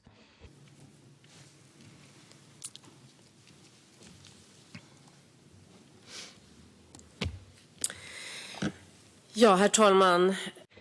Mr. Speaker, the pandemic has shown us the bigger context. The global society is not stronger than its weakest link. And if we are to prevent more new pandemics, slow down the climate crisis, avoid war, conflict, and waves of people running for their lives, well, then we have to be involved in what is happening globally. We have to show global solidarity to prevent future crises. And from the moderate party, we see the opposite when it comes to the climate crisis and welfare. You want to do away with our objectives for assistance to underdeveloped countries. And do you think that war and poverty and climate problems, that all of these things will have just disappeared up until 2030? Do you feel that we cannot afford to continue to give 1% of our GDP to build a sustainable world? Or do you not care, quite simply, what's happening in the world around us? Ulf Kristersson. Mr. Speaker, that rather silly final comment I'm just going to drop. But the other things I take very seriously. The world is interconnected more so than ever before. What they do in China will impact a month later what happens in Europe, and what impacts and happens in Europe will impact Sweden. What happens in the US will affect the whole world. No question about that. We need a strong Swedish commitment and involvement in international fora, such as the deeply respected WHO. Globally respected. That's not to say that the 1% target in its current version for overseas development aid is the answer to everything. In the longer term, we believe that it is trade rather than aid which will assist countries and truly help them. And if you have as an aim to do away with world poverty, our aim clearly should be that we shouldn't have to focus entirely on Swedish development aid. We're not saying we'll get rid of it all straight away. We're not going to raise it, on the other hand, every year automatically when there are so many other problems that we also need to take very seriously in Sweden. Thank you, Isabella Lövin. Thank you, Mr. Speaker. That is actually the opposite as to what you have said before. You want to do away with our development aid until 2030. And I'm concerned when hearing you of Kristersson and how little you care. We have agreed for many years here in Parliament that we are to do 1% of our GDP that's to be used for development aid to support those who are poorest. But you're now just leaving that agreement, just as you left the agreement about energy and other agreements we have made. So you now remove yourself from that promise. You also promised never to cooperate with the Sweden Democrats, for example. And we're contributing to the World Health Organization, UNICEF. We're giving support to many, many countries, South Sudan, Bolivia, etc. And this makes a difference. And do you believe that support is not at all important? Must be, because you want to do away with it. And final rejoinder. Varudeklaration, moderat. Mr. Speaker, first a general announcement. We're not proposing from the Moderate Party to get rid of and reduce the development aid to nothing. But if we want to have as an aim a world where we don't want traditional poverty, well, then traditional development aid won't be necessary any further. What we're concretely proposing is a framework for the aid annually, not just jerk-based movements up and down depending on the state of the Swedish GDP, with dramatic increases some years where it's hard to even know how to spend all the money, to dramatic reductions other years where you need to dismantle investments that have been very useful. We believe that the actual matter of hand, the topical matter, is important. Make sensible decisions, get support for your opinion, talk to all stakeholders. That will produce good politics. Thank you. That concludes the rejoinders on Ulf Kristersson's address. And Jimmy Åkesson now has the floor for his second address. Jimmy Åkesson of the Sweden Democrats.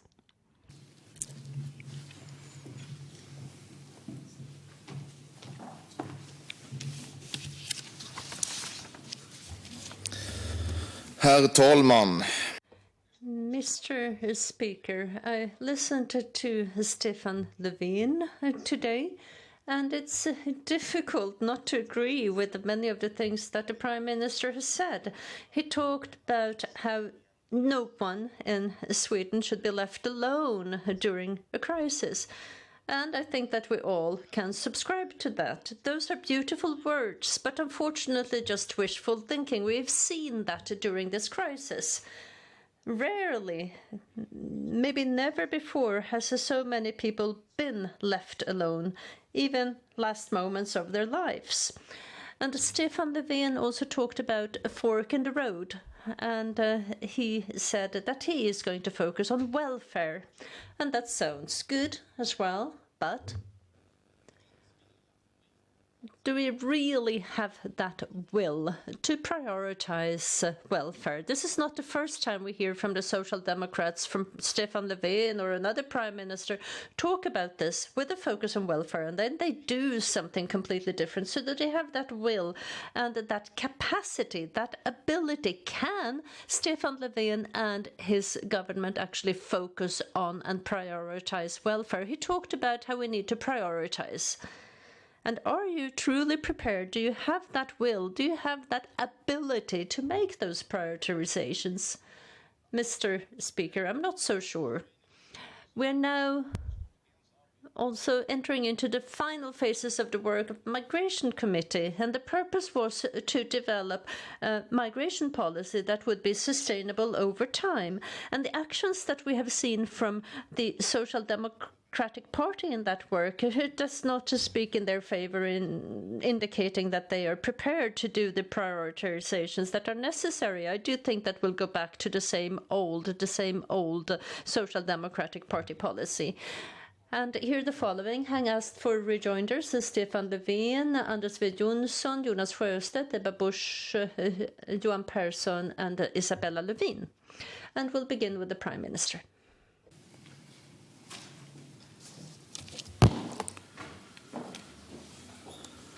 Tack, herr talman. Thank you, Mr. Speaker. On the 1st of February, the government classified the COVID disease as one which is dangerous to public health and to society. We've been very clear in indicating the road path. We've had 30 extraordinary government meetings to ensure that we have extra resources in healthcare and care services. We need to do more. So far, 250 billion is the impact to the budget in total. To govern during crisis, you have to make decisions based on the situation which prevails here and now. You need to have a plan and a strategy, and then you make the decisions as things develop and as you learn more, in this case about the virus. The Sweden Democrats during the spring were very, very anxious to ensure that we would close Swedish compulsory schools, comprehensive schools. It would impact the safety of the children and their learning, but it would also potentially impact the spread of the disease through contact between grandchildren and elderly great parents. Can we agree, Jimmy Åkesson, that it was the right decision to keep the schools open? Jimmy Åkesson. Thank you, Mr. Speaker. Stefan Löfven is right in that this is a new virus and no one really knows or especially knew much about this when it first appeared, and therefore it's also difficult to know how to act.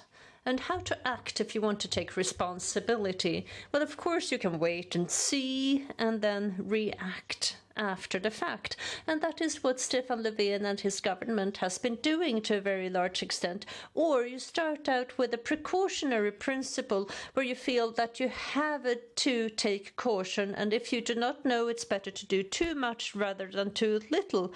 And it is possible that both I and Stefan Löfven were incorrect in parts of our analyses. But the Sweden Democrats started with that precautionary principle, and Stefan Löfven and his government was thinking that we react after the fact, and that has led to the crisis we see in Sweden today with too many deaths. Prime Minister. Thank you, Mr. Speaker. Well, I cannot interpret that in any other way than to say that the Sweden Democrats believe that it was wrong to keep schools open for our children. I disagree. This crisis is far from over. No one has all the answers. A Corona Commission will be appointed to look at the holistic picture and all the involvement of the stakeholders from the government all the way down to local level and all the other stakeholders. But I'm pleased with the decision to keep the schools open. That was the right decision. But now let's focus into the future. Let's raise our gaze. And Jimmy Åkesson and the Sweden Democrats are talking about all the good efforts put into healthcare and care services and about the heroes, the workers. We have those heroes. There's no question about it.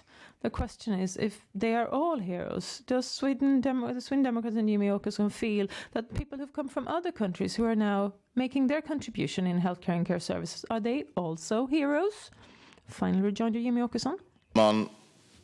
Mr. Speaker, all individuals, regardless of background, regardless of whether you're born in another country, poor, rich, white, brown, whatever differences we might see, well, everyone can contribute to our society in trying to make it better, to contribute to that sense of being together, building this country that has fallen to pieces, and to do that in a constructive way. And all of these individuals are heroes, everyone who's doing that today. And my criticism about what the government has done is not about one single fact, closing down schools or not. It's about the basic starting point, the precautionary principle. And you took chances. Maybe it was a correct decision to keep schools open, but stakes were high, and that is what I'm against. Thank you. That concludes that set of rejoinders, and we continue with Anders W. Jonsson from the Centre Party.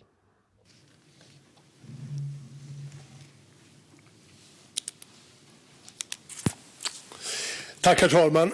Thank you, Mr. Speaker. It's always fascinating to listen to Jimmy Åkesson. He always paints a picture of Sweden in gloom and darkness, saying that someone else is to blame, and then at the end, with no real proposals to actually improve things. After the most recent election, of course, the Sweden Democrats have come into power in some municipalities at local level in the south of Sweden, and it's interesting to see what the consequences are in the end when a right-wing populist party can be in government. Looking at Hörby in Skåne, 25 senior managers in the municipality have left. Journalists who wanted to look at publicly available documents have been restricted in their task. The work environment authorities have started an investigation when a number of workers and employees have reported that they feel unsafe and worried at work.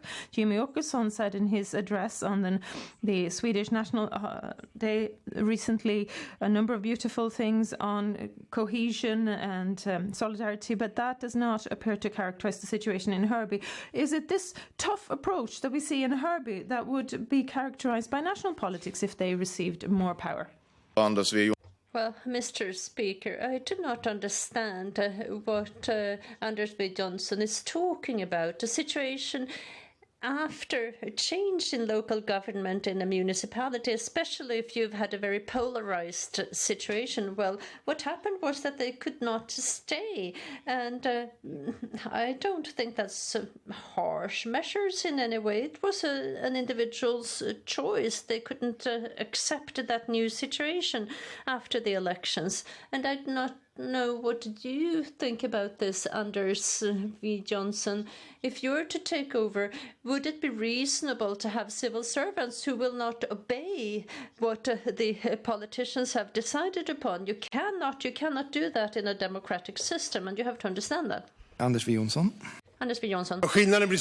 Thank you. Well, there's such a difference between lip service and the beautiful words here in the chamber and what the consequences are, because it's no mild criticism. Clearly, the Work Environment Agency have determined that these are serious shortcomings in the work environment in the municipality, leading to someone potentially being ill or injuring themselves. At least half of the employees, not just the managers, have experienced varying degrees of high workload and various types of harassment at work. This began in 2019 and has been accentuated as a trend. These experiences have created a sense of worry and lack of security at work. It's very clear what happens when a right-wing populist party like the Sweden Democrats not just can stand and openly criticize and paint a dark picture saying that someone else is responsible, but when they actually have to shoulder the responsibility themselves.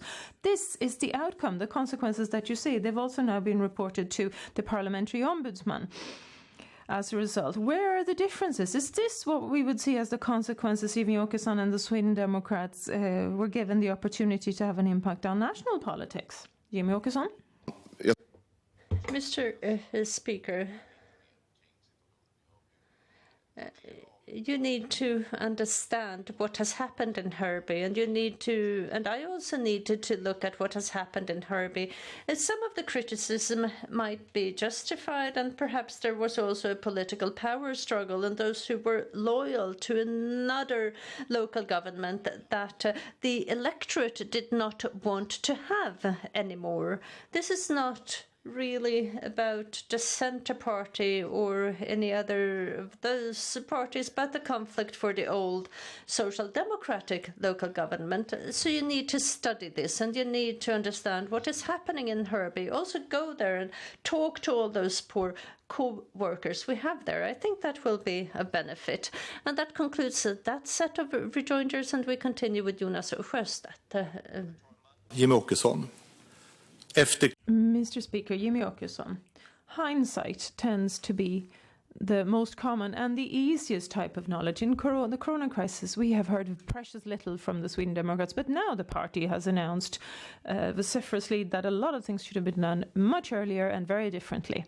What happened? Well, the 1st of February, the government classified the coronavirus as dangerous to public health and to society. There were several reports from the world around us that there's a spread of the virus. And on the 23rd of February, we see reporting of a spread of the virus in Italy, which is serious. On the 24th of February, the Public Health Agency issues a warning saying that there might be symptoms for those returning from Italy. They need to be cautious. On the 25th of February, the agency has assessed that people who were abroad might have brought the disease back to the country. 1 week later, Jimmy Åkesson go to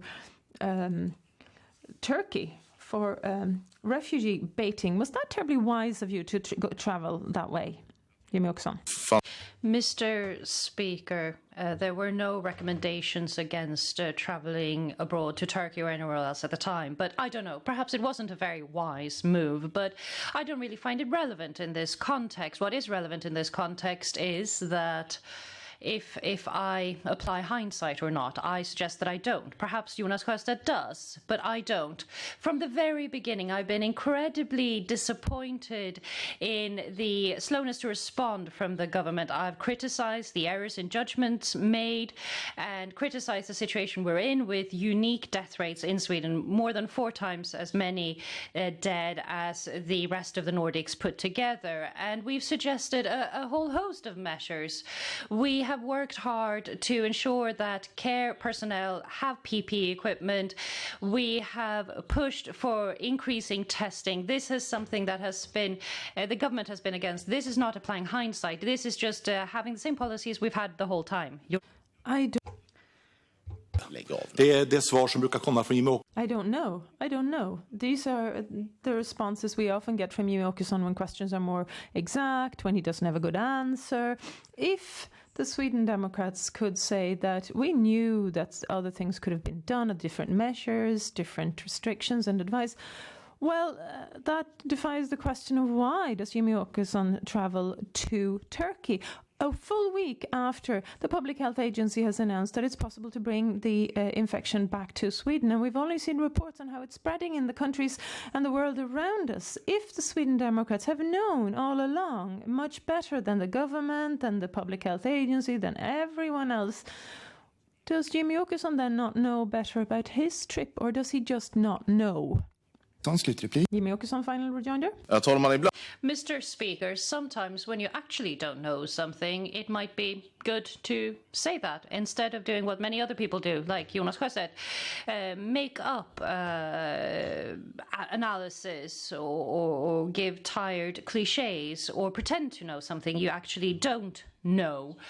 When it comes to how Sweden has managed this crisis, I haven't really noticed a lot from Jonas Sjöstedt initially, apart from Jonas Sjöstedt being caring very much about sticking together in the crisis, not to criticize too much, that we need to have political unison.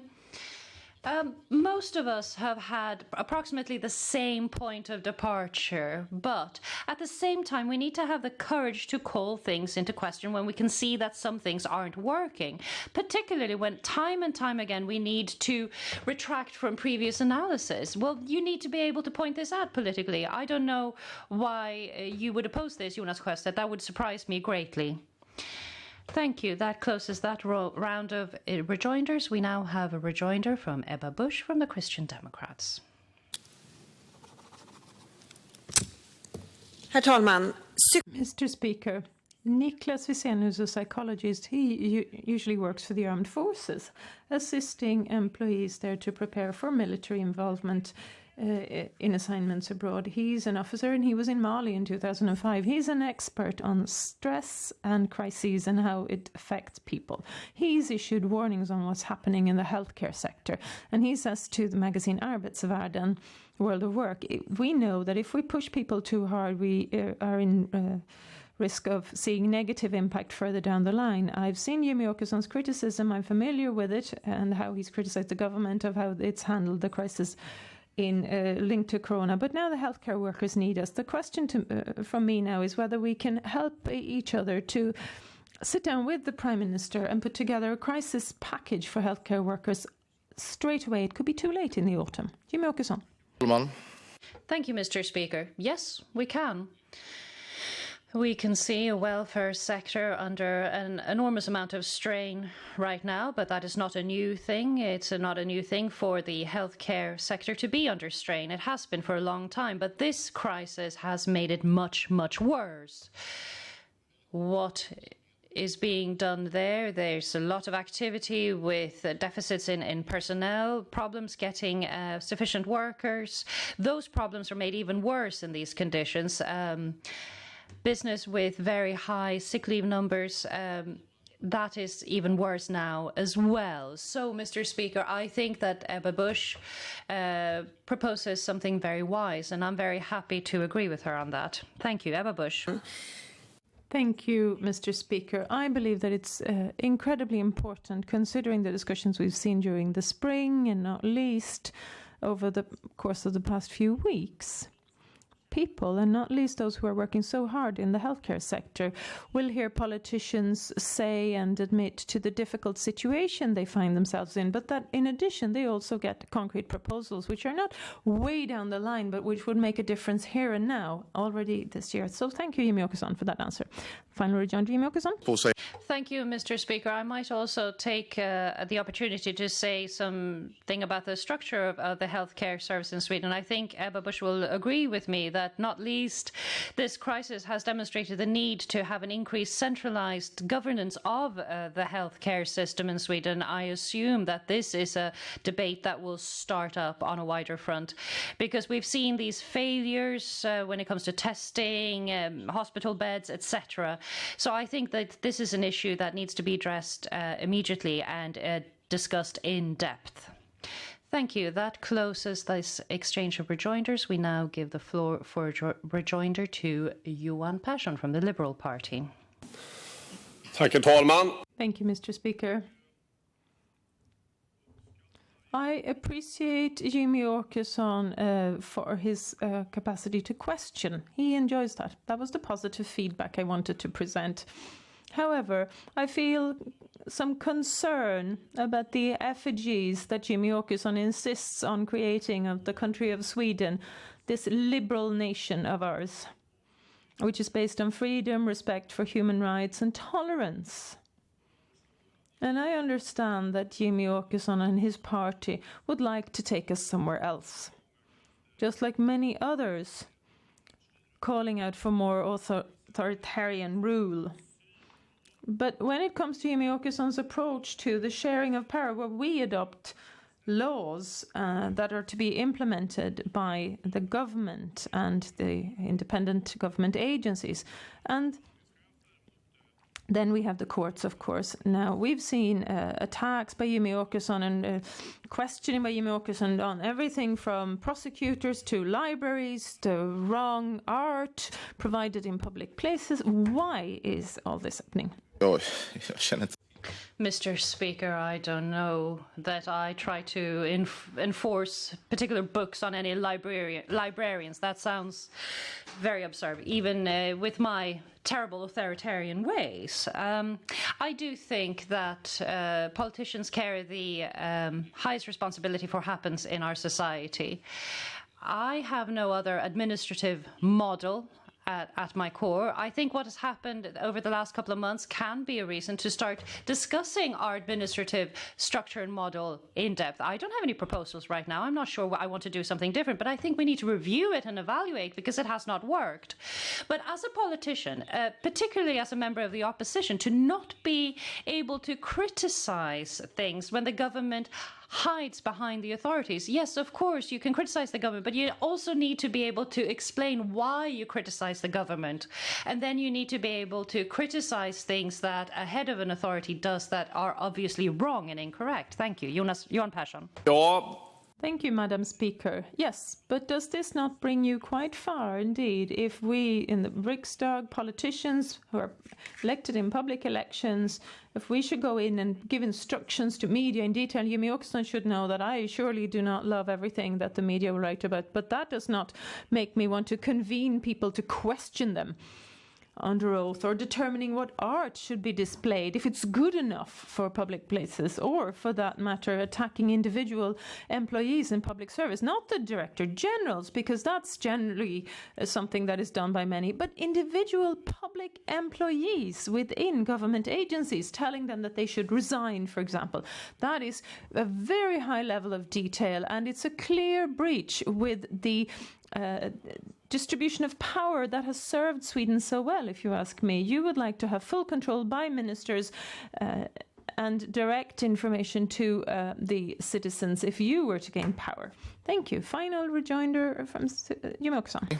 Madam Speaker, no, you and Pasha need to read things more carefully. I've not called for anyone to be deposed, a single official from an authority. But I did voice an opinion, and that I'm entitled to do that as a citizen of this country, that a public official should step down. That's something completely different. That's not ministerial rule, and I'm not a government minister either. But I think you mentioned something, Mr. Passion, in both your rejoinders. You talked about strawmen. Well, segregation is not that. The problems with integration is not something used in that way. Gang criminality is not a strawman. The riot-like situations we've seen now in our three largest cities over the last couple of days, that's not a strawman deflecting attention. These are real problems that people in their real lives wrestle with on a daily basis that terrify real people in our country. And then you can stand here in the Swedish Parliament, talk about it and call it strawman. Well, yes, we have different understandings of reality, obviously. But let's put it to the vote. The voters will decide which understanding of reality is the most reasonable. That is called democracy. Thank you very much. That ends that exchange of rejoinders. And the next rejoinder will come from Isabella Lövin from the Green Party.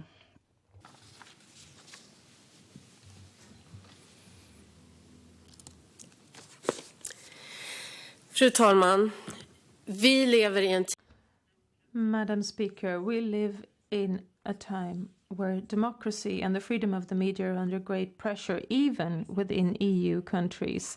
The US President referred to the media regularly as fake news. The Reporters Without Borders organization are reporting to alarming restrictions to the freedom of the press under the corona crisis in a number of countries. In Sweden currently, there's a discussion in the Committee on Freedom of Expression and the matter of constitutionally entitled press. We want to move in that direction in my party. This is a part of the foundation of our democracy. There's a danger that the freedom of the printed press could see and the public service independence could be amended through one swing of the gavel in the parliament.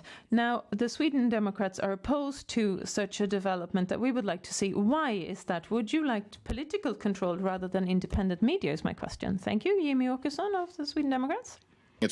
Madam Speaker, this is not a proposal that has landed on my desk, at least, so I can't say anything about why we've taken a certain position in a certain case. We'll get back to that. In general, when it comes to public service, I don't have a different opinion than that public service should be independent. That's the basis of it. Otherwise, there's no point of having public service if it's not independent. That is the very basis of having state media competing with private media in order to ensure wide coverage of events across the country.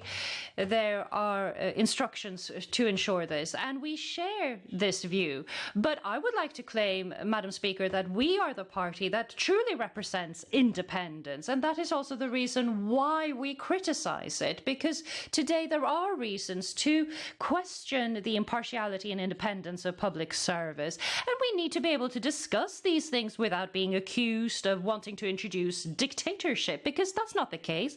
That's not what it's about. It's about having free, independent public service. Thank you. Isabella Lövin. Tack, fru talman. Thank you, Madam Speaker. That's interesting to hear, because if you look at the actions by Sweden Democrats so far, when the Swedish television broadcasts something you dislike, you'd like to call their senior managers to Parliament, so the political powers should review and monitor the press and not vice versa. This is extremely worrying thing. When journalist Peter Karlhammar went to visit Hörby, controlled by the Sweden Democrats, to access publicly available documents, he was given 30 minutes under supervision to look at these documents. He described it as extremely uncomfortable. And when you were interviewed in P3 radio, you said that this was a terrible channel, Jimmy Åkesson, and you would close it down if you could decide. Now you're blocking the request to guarantee the independence of the press in the Constitution. Do you believe that free and independent medias have a place in a democracy, yes or no? And if yes, why do you oppose the constitutional protection? Jimmy Åkesson, final rejoinder.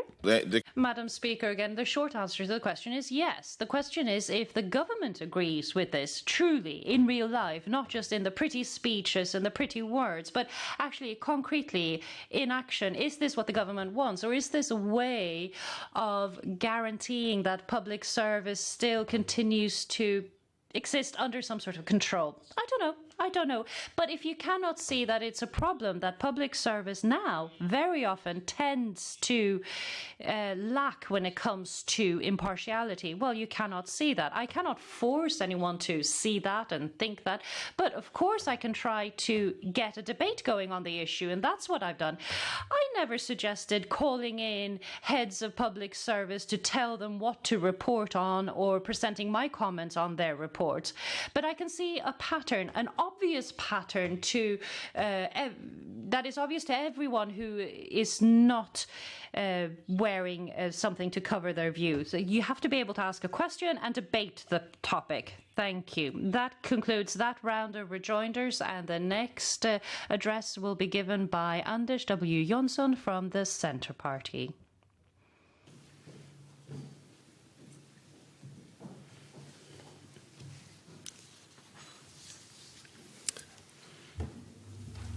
Tack, fru talman. Thank you, Madam Speaker. The single most important task right now is to reduce the spread of the infection in Sweden. Sweden needs to update its corona strategy, testing everyone with symptoms so that we can resume active contact tracing and breaking more of the chains of infection. That is decisive to protect people's lives and to protect the jobs and our businesses. The government has allocated money with a clear ambition to move in the direction proposed by the Centre Party. I expect the government also now to take the responsibility to ensure that we reach all the way and that we do away with all obstacles to speed up and increase testing.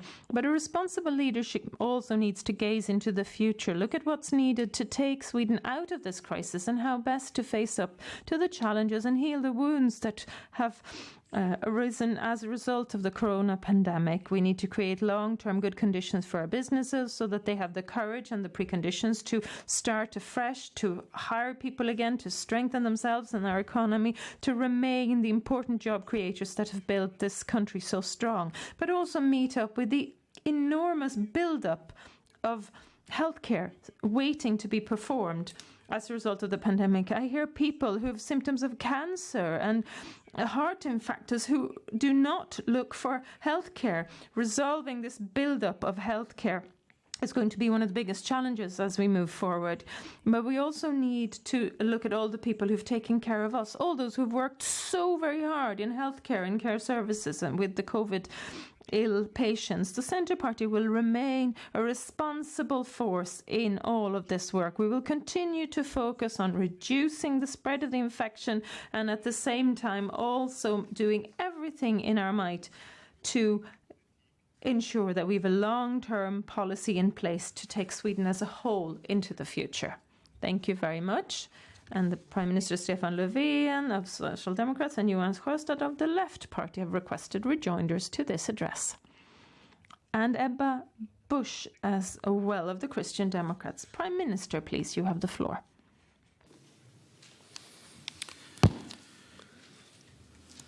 Tack, fru talman. Låt mig börja med att tacka Anders W.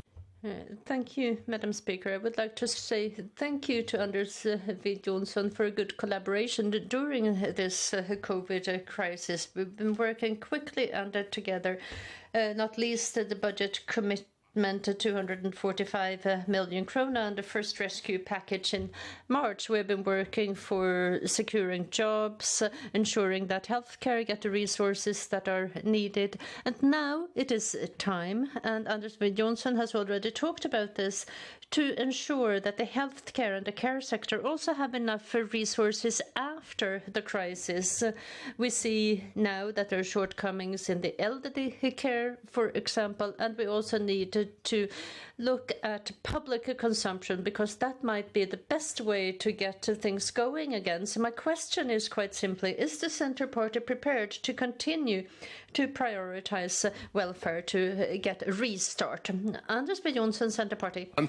Thank you, Madam Speaker, not least to solve this with a huge build-up of health care. That will be one of the most important things. But then we require some structural reform.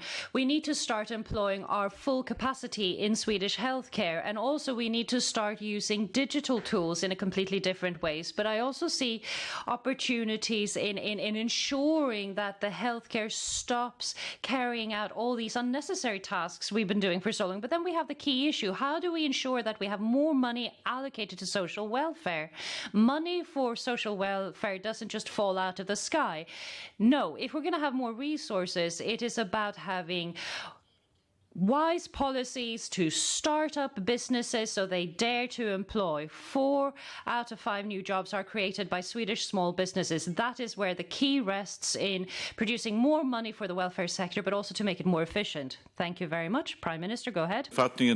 Thank you. I share that opinion.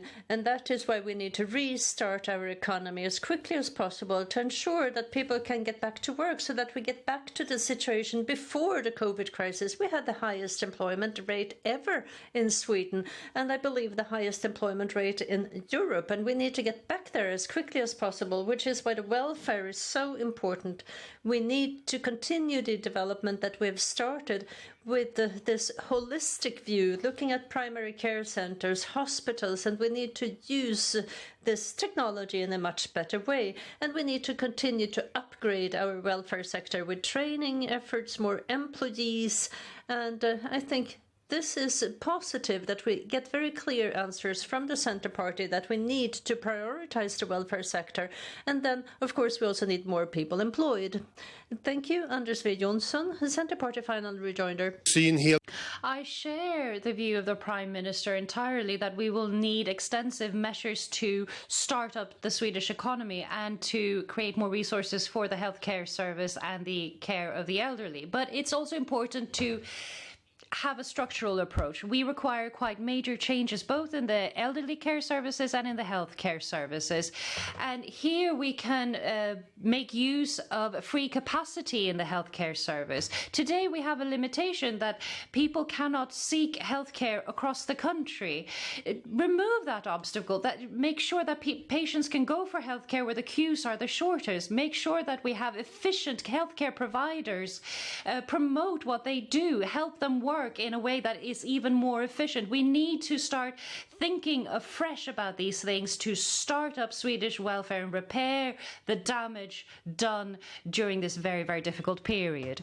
Thank you. That closes that exchange of rejoinders, and the next rejoinder will come from Jonas Sjöstedt from the Left Party. Please take the floor.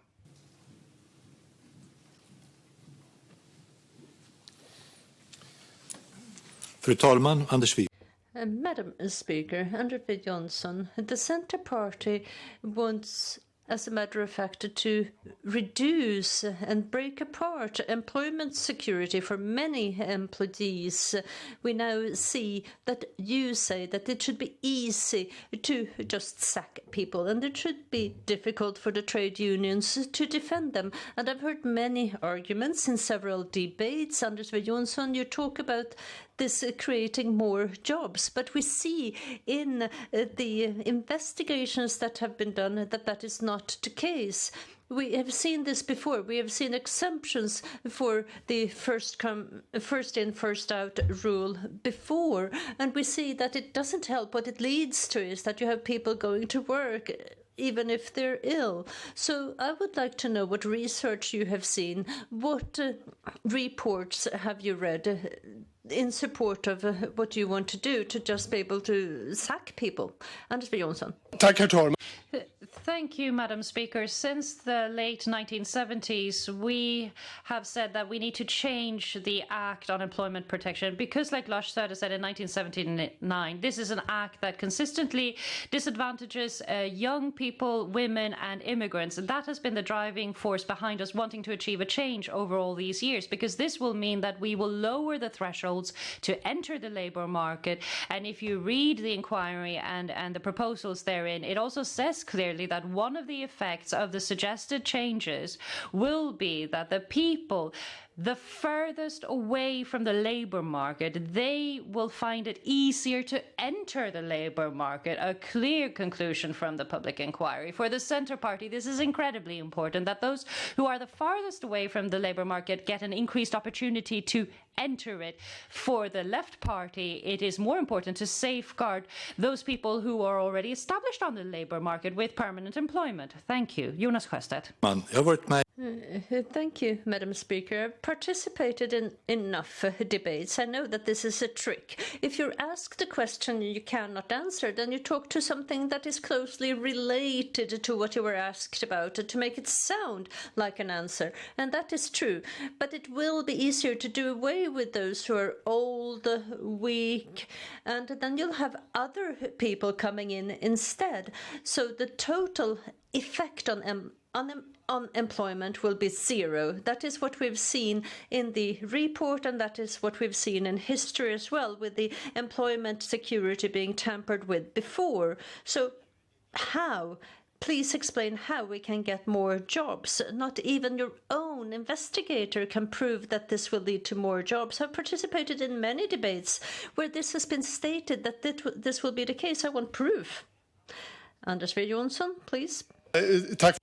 Thank you, Madam Speaker. First of all, it's quite an interesting description where Jonas Sjöstedt describes these proposals as though it is about making it easier to fire those who are worn out. That's not true. It's about changing the priority rules so that you can make exceptions more easily.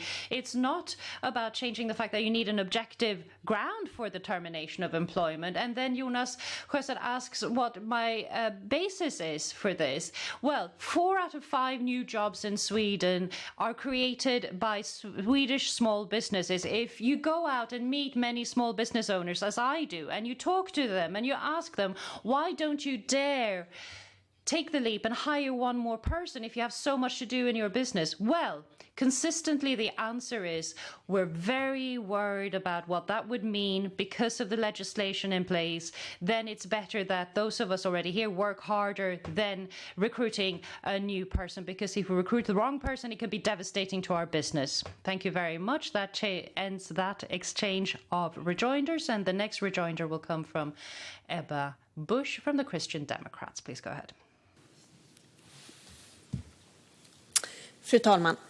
Madam Speaker, Eva Berglund, she is an intensive care nurse in Jönköping, and she describes in the paper Svenska Dagbladet how she continuously feels that there's too much pressure and that she cannot do enough. She has said, I had left over to my colleague over, well, rather chaotic situation. I've seen colleagues crying at work, and that is the case, and there is a risk that people will just hit the wall. And that was a quote. And Anders W. Jonsson, you know that this can be very difficult. This is a difficult job within the healthcare sector. I'm sure that you've heard this from your colleagues, and I'm sure that you've heard about what they do during this crisis. And the healthcare workers, they need all of us today. So can we agree to ask the Prime Minister to gather all political parties to produce a package to help the healthcare sector now?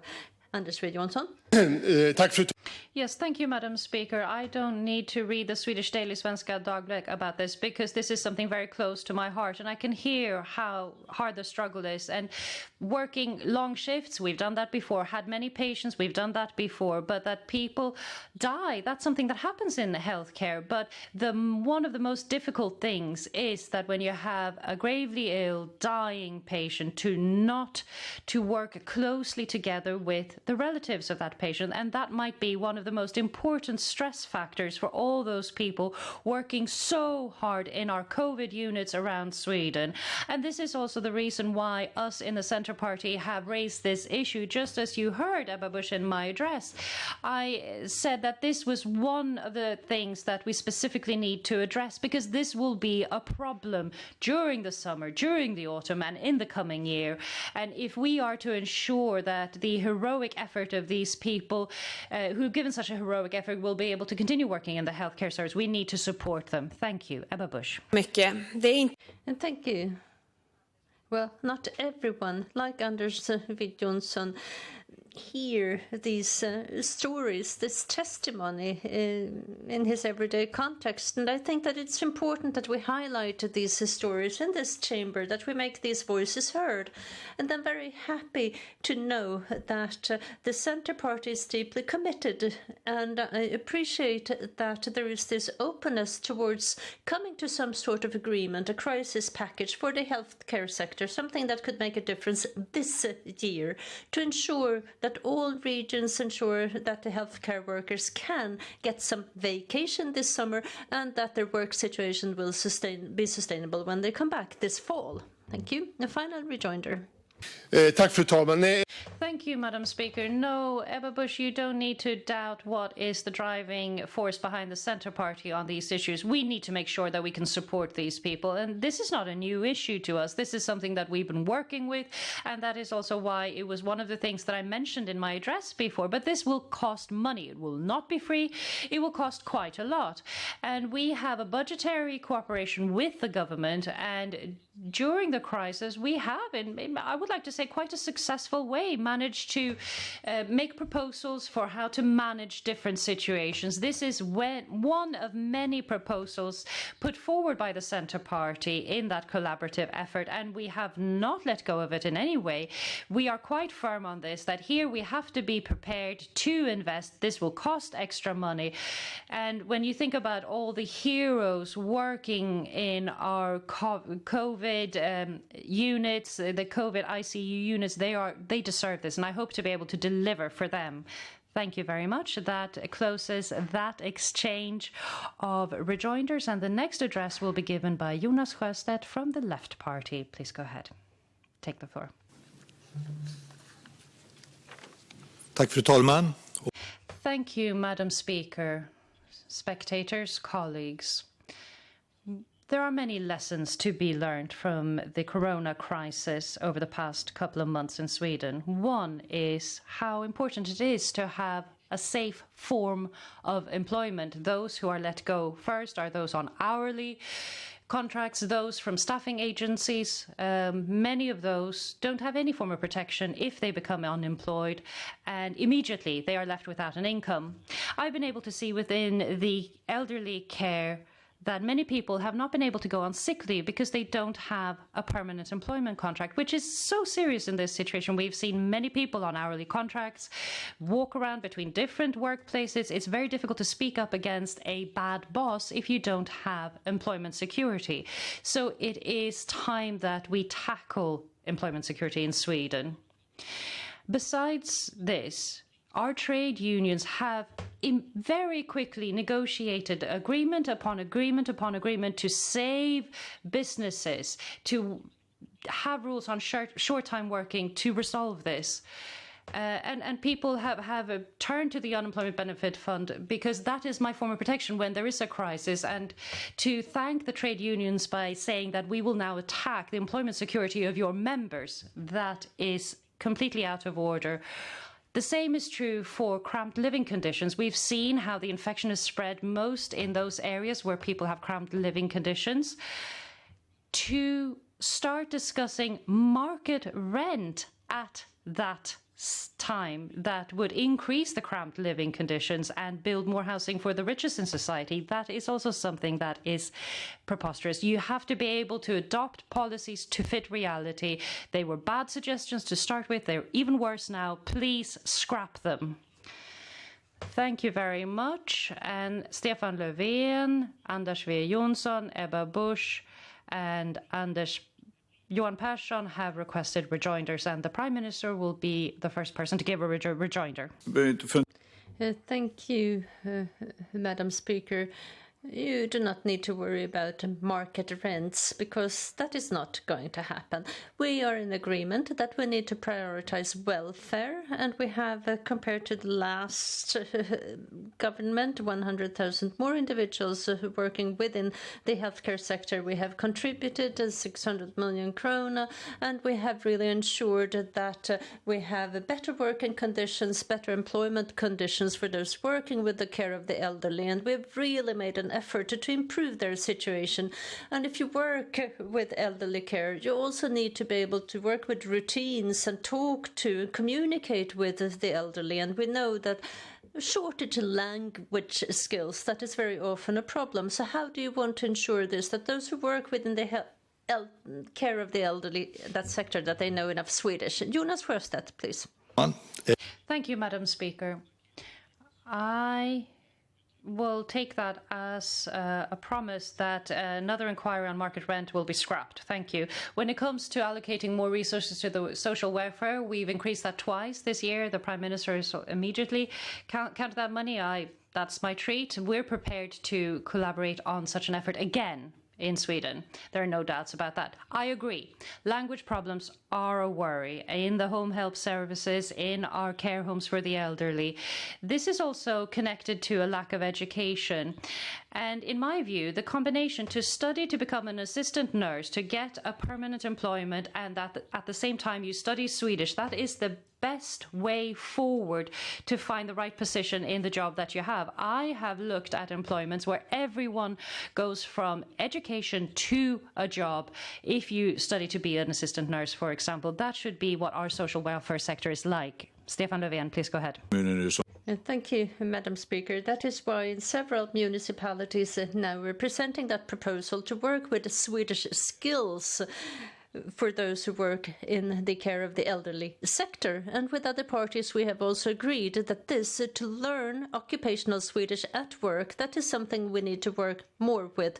And that is also an important aspect of what we're doing right now. And we know that this is a quality aspect within the care of the elderly, that sector. And thank you, Jonas, for that very positive reply, that we can continue to collaborate, ensure that we have proper training with higher quality, better status, and also that everyone working with the care of the elderly will know enough Swedish. A final rejoinder to Jonas Sjöstedt.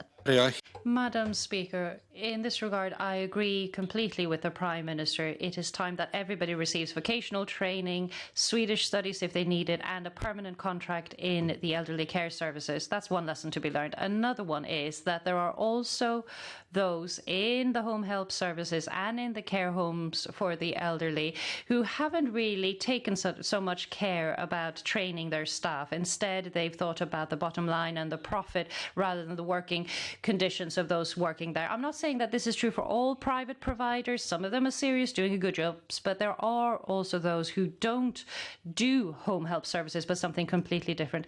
So stop to be withdrawing profits from the home help services and the social welfare sector would be very good. And I know that the Prime Minister is a fan of keeping your house in order. Thank you. That closes that exchange of rejoinders. The next address will be given. Sorry, my mistake. The next rejoinder will come from Anders W. Johnson from the Centre Party. Tack, fru talman. Svensk vård och omsorg. Thank you, Madam Speaker.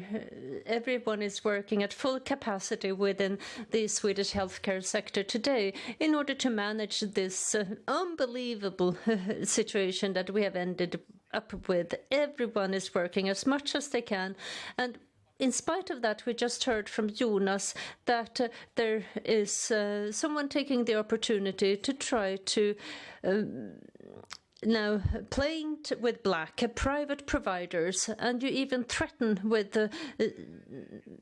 enforcing those private entrepreneurs to give up their companies, to turn them over to the public sector. But we need all care providers today. So wouldn't it be appropriate for Jonas Sjöstedt and the Left Party to skip that type of rhetorics and instead just praise all of those who work so hard every day to help others? Jonas Sjöstedt. Om Anders W. Jonsson hade lyssnat på det förra replik. Thank you, Speaker. If Anders W. Johnson had listened to the previous round of rejoinders, he would have heard me say that some are performing extremely well, some less so. Some went straight into the healthcare to provide assistance to publicly funded healthcare. But I also spoke to people in the county of Stockholm and said that we've trained intensive care workers who are not let into the hospitals. It's simply not acceptable. Those who work in the public healthcare have to work too hard, and PPE has been kept in store. But it should be shared as needed, not based on who happens to own it. That should also be shared between all the different stakeholders. So the situation is much more difficult. We've seen cosmetic clinics who have all the material and products they need for cosmetic surgery rather than focusing the needs for the COVID crisis. We see the hunt for profit. We need more money for welfare. Anders W. Johnson. Thank you, Madam Speaker. This shows us what view the left party has on Swedish society. In this situation where we have problems and challenges, you can always find something where you can criticize private care providers. But this is the way it is in Sweden. Most clinics work excellently. Most parts of the care of the elderly sector works as well. But then we see shortcomings in public care and private care alike.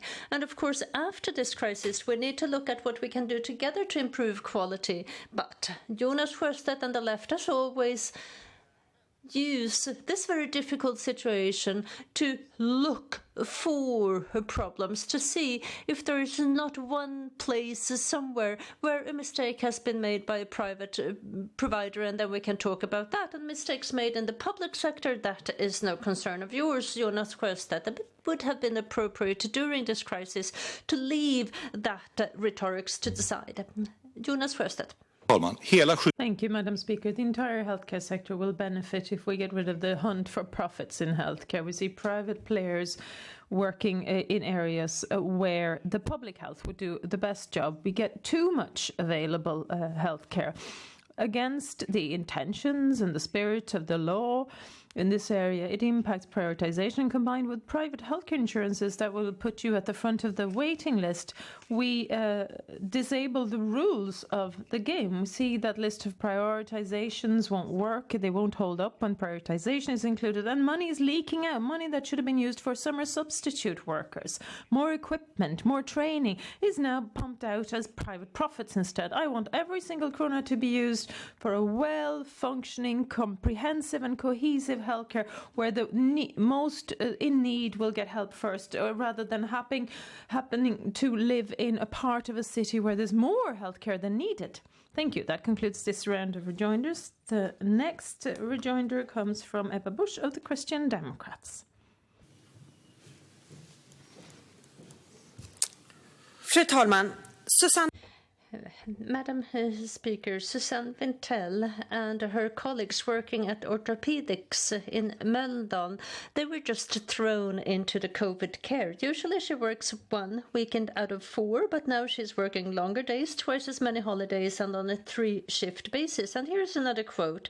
It's difficult to work with this PPE. It's hot, you get sweaty, and the care rooms are very loud. It's also physically difficult, and we have patients who are so ill. It's unbelievable. And that was the end of the quote. Now, you just made an agreement to help civil society through the crisis, and can we agree that we will together encourage the Prime Minister to gather all parties to produce here and now a crisis package for the healthcare personnel now, not this fall. Jonas Sjöstedt. Fru talman, tack Ebba. Thank you, Madam Speaker. Thank you, Ebba Busch. I had a hunch that I would get this question, and our answer is yes. We're absolutely prepared to sit down and look at this. Your pinpointing very important problems. Many of those who worked so very hard are getting access to very restricted and limited summer holidays. They're well worth an additional week of summer holidays. That would be one way of showing our appreciation. We're prepared to sit down and look at how we can improve the situation, for example, by way of ensuring that private healthcare stakeholders help out in providing relief during the summer. That would be reasonable, good use of resources. You can also automatically get temporary leave from work to start working in healthcare instead if you have a training in that sector. Some employers say, no, we need extra money for education because the regions are planning for reductions. The governments don't invite people a lot these days, but if they do invite, we're happy to sit down and talk. Thank you. Ebba Busch. Mycket. Well, thank you. Sometimes the difference between the left party and the Christian Democrats is crystal clear, and sometimes we agree on the goal but have different routes we want to take to get there. But I have to say to Jonas here today that this is a clear yes, and that is good, that we need to gather more political parties to do something in concrete terms for this year, and we also need to have concrete ideas to get there. We have our proposals and you have yours, and we'll just have to see what comes up during the discussions. But I'm very grateful as to what you have said. Thank you. Replik Jonas Sjöstedt, Vänsterpartiet. Jag tackar för det. En av sakerna vi inte kommer vilja... Thank you very much. One thing we won't want to use money is new consultants parties at the new Karolinska Hospital. I think you need to be a little bit more careful with the money than the right-wing parties have been in Stockholm. Thank you very much. That concludes this round of rejoinders, and the next round of rejoinders will be started by Johan Persson of the Liberal Party. You have the floor. Tack, fru talman. Ja, det är trist att komma in nu. Thank you, Madam Speaker. Now we have this shared new fellowship between the Christian Party and the left. And, well, it's like an old married couple where you sort of nag at each other and then you end with some positive feedback. And somewhat strange, but I'm not going to intervene in your relationship. I'm very happy that we have had the opportunity here in Sweden to save Swedish businesses. And that was what it was about, beginning of the crisis, to save what could be saved, because one day we'll be out of this crisis, and then we need Swedish trade industry, businesses that can create that prosperity that will lead to the welfare that we need. If we want to have proper care of the elderly, health care, that has to be paid for with new nurses, assistant nurses, researchers. We need money, and that is the foundation for welfare. And why did you not want to have support to bigger companies, Jonas? Madam Speaker, it's a new political time when the Liberals attack the left-wing party for not wanting to pay money to the big Swedish corporates. If you have highly capital strong owners, the owners should step in first. Of course, we want to help SMEs. We may even have to allocate more money, in particular with a special emphasis on certain sectors of industry, but pumping money into companies that have billions, where you might even pay dividends to shareholders, is not something we're going to do in the left party. We want to make good use of and be careful with taxpayers' money. We want to be efficient. And if you are in a crisis, you have to consider this. But not all parts of the Swedish business is in crisis. Some companies and sectors are doing really well. There's no need to give them support. You have to be more careful than that with taxpayers' money. We need to have money left at the end. When we kickstart the economy, we make sure that we have money enough for investments. That's a wise and careful policy, and we know that the Liberals these days do what the companies tell them to do, but you have to do your own thinking. Thank you very much, Johan Persson, the Liberals. Thank you, Madam Speaker.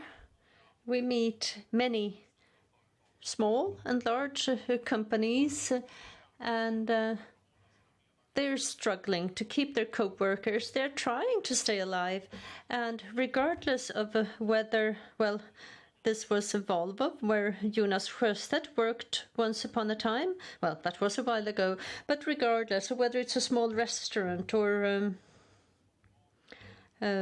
someone else, a small gas station, be it whatsoever, people who operate those activities, Swedish retail, all of these businesses, well, we have companies that can survive thanks to the support that has been given, but that is not because of the left, because you wanted to remove that support for transitions, what allows these companies to get a little bit of compensation to survive the summer and the beginning of the fall. You wanted to not have that support, and that would have destroyed a lot.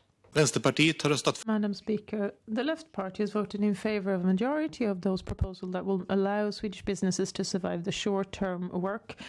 Layoffs is one of the most important ones, and it's used very actively by bigger companies. I spoke to some of my former colleagues at Volvo, for example. Some of them have been on short-term layoff. That's good. It's a focused support to save jobs and companies, so that companies can survive. But I think you need to look at the bigger picture as well. If you do along the lines of what the Liberals are proposing, well then when companies make a profit, the profit will be paid to the company's owners. It'll be channeled that way. But if there's a loss, it's transferred across to taxpayers. That's not how the market economy should work. If you have a system that works along those manners, companies will take greater risks, generally speaking. It is reasonable to expect companies to shoulder their own financial responsibility, especially if you have billions in your coffers. Then you have to access some of that money before you take money from metal workers or what have you. Thank you. Thank you. That concludes this round of rejoinders, and the next address is by Ebba Busch of the Christian Democrats for her second address. You have the floor.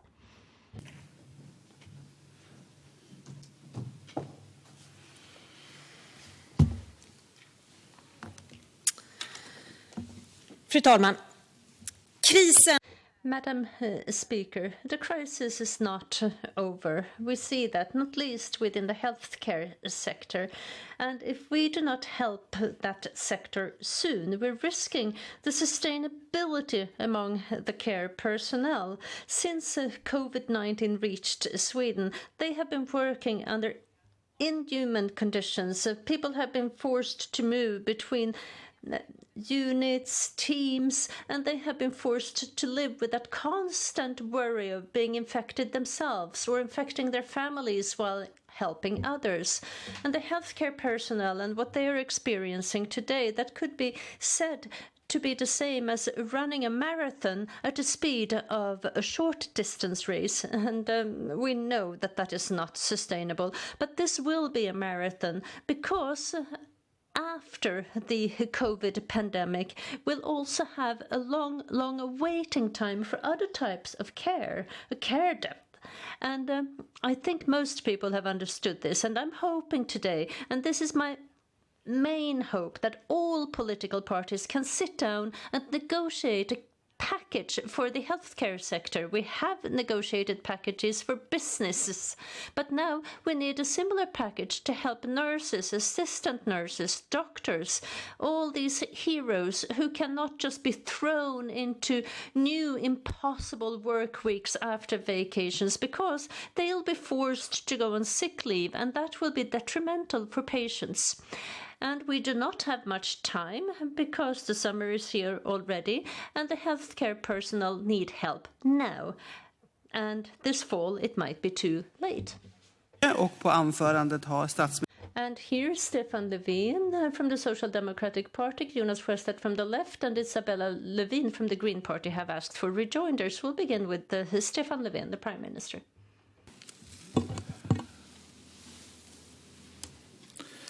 Tack, fru talman. Under krisen. Thank you, Madam Speaker. During this crisis, we've seen major shortcomings in elderly care. Employees with symptoms have not dared to stay home. The hygiene procedures have failed in some cases. 50 or so have passed away in Malmö, almost 1,000 in Stockholm. So big changes regionally and differences regionally. The inspection for the healthcare sector will indicate in a report in a few days what the shortcomings are. And the Corona Commission, of course, in addition, will also review why we had such high mortality rates at the elderly care homes. But that doesn't prevent us from strengthening in long-term strengthenings, including a special focus on the elderly care sector with a great investment through allocations by the government. But the work is done at local and regional level, of course. And after the inspection report next week, we can probably be in agreement that we need to all help out and chip in to correct and remedy the shortcomings that have been established. Can we agree on that? Bush? Ja. Well, thank you, Madam Speaker. And the answer to that question is yes. I think this is necessary, as a matter of fact. We are in a crisis, and this is something that we'll need to manage for a long time ahead in our different municipalities. Regardless of what conclusions we decide on now, we'll need to help out from national level to give support to local level, and also from local level to talk about shortcomings they have seen during this pandemic and also what they need for the future. Thank you. Prime Minister. Thank you. I'm glad to get that response. We agree that the shortcomings need to be managed and handled with a great deal of energy and effort. It's the national level that has to make sure that there are resources, as you point out, but the local level also needs to make sure that there's strong care provided across the country. So I'm very happy to get your response, and we wait for the pending report next week, and then we look forward to working together to ensure that we strengthen the healthcare sector. Thank you. Final rejoinder, Ebba Busch. Well, thank you, Madam Speaker. I have no objection to this. And what the Prime Minister has said, I just want to stress that this is something that is to complement. We're in a global pandemic that has also reached Sweden with full force. And what we see is that normal routines and chains of responsibility, what we are used to being able to rely upon, we see that this is not always working, and here we need to improve routines for the future, and perhaps we need to give more support from national level. Could be political support, guidelines, or actual decisions that are made to ensure that what we all agree upon, the intentions that we have, that will also be carried out in the future, because things will be different for a very long time ahead. That concludes that set of rejoinders, and we will continue with the next set of rejoinders, where we have Jonas Sjöstedt from the Left Party.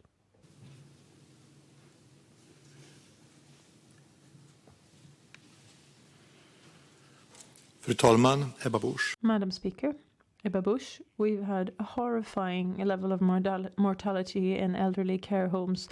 Stockholm has been the epicenter of all of this. A very large number of those who've died in Sweden can be linked to elderly health care in Stockholm. There's a right-wing majority, and the Christian Democrats are particularly responsible for healthcare and care issues. A number of things that are unfortunate and not good, but there have been cutbacks, generalized requirements to save more money, the requirement for fixed full-time jobs, permanent jobs was removed as a requirement in 2016. The right-wing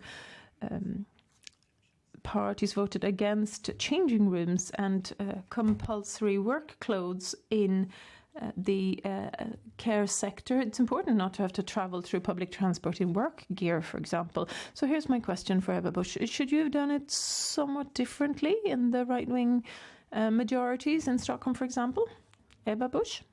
Thank you, Madam Speaker. I think that this is something that all party leaders know, that well, if you had continued to be in local politics instead of a party leader, you would have acted differently compared to what the local politicians are doing today. But I want to stress something about Stockholm, which is that we have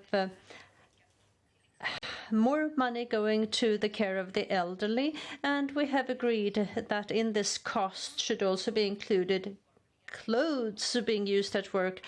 And that could be discussed whether that is good or not, but we've also had discussions about having more permanent employees, and there has been a clear ambition to reduce the number of contracts on an hourly basis. I also want to stress that we have components where we from national level have to say that the municipalities have done enough, but it has done a lot, but it hasn't been enough, and I would like to see support going from the national level. Jonas Sjöstedt. Thank you, Madam Speaker. I completely agree with that. Thank you, Madam Speaker. I agree entirely that we need to make sure that these people get training. Everyone has to be the intention. But I do believe, nevertheless, that there's special responsibility on behalf of the right-wing parties when they want to bring general pressure on costs. They're cutting back the anorexic level of elderly care to even lower levels. You voted against proposals only recently transforming unsecure jobs in the Stockholm municipality elderly care services for compulsory fixed term jobs, for example. And there are also other decisions made on protective gear, for example. We need to make sure that some costs are allowed to be borne. Thank you, Ebba Busch, Christian Democrats. Well, thank you, Madam Speaker. I agree with much of what has been said, and it's also important to say that Stockholm is in a difficult situation because we had a very big spread compared to other parts of the country. And here there was a decision, for example, to have a ban on visits to elderly care homes, and that was introduced to 12 days earlier in Stockholm compared to other parts of the country.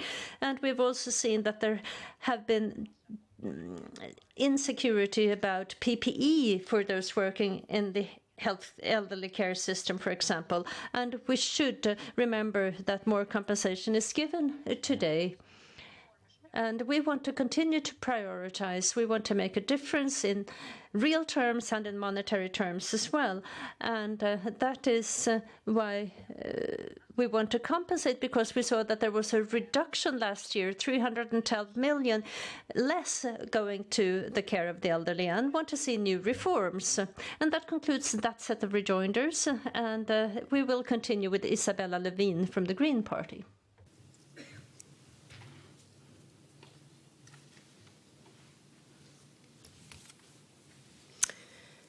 Fru talman. Madam Speaker, in the most recent days in the news and social media, we've seen terrifying images of how racism in the US police force has killed yet another person, another human being. Many of us have expressed support of those who protest against this, including Ebba Busch.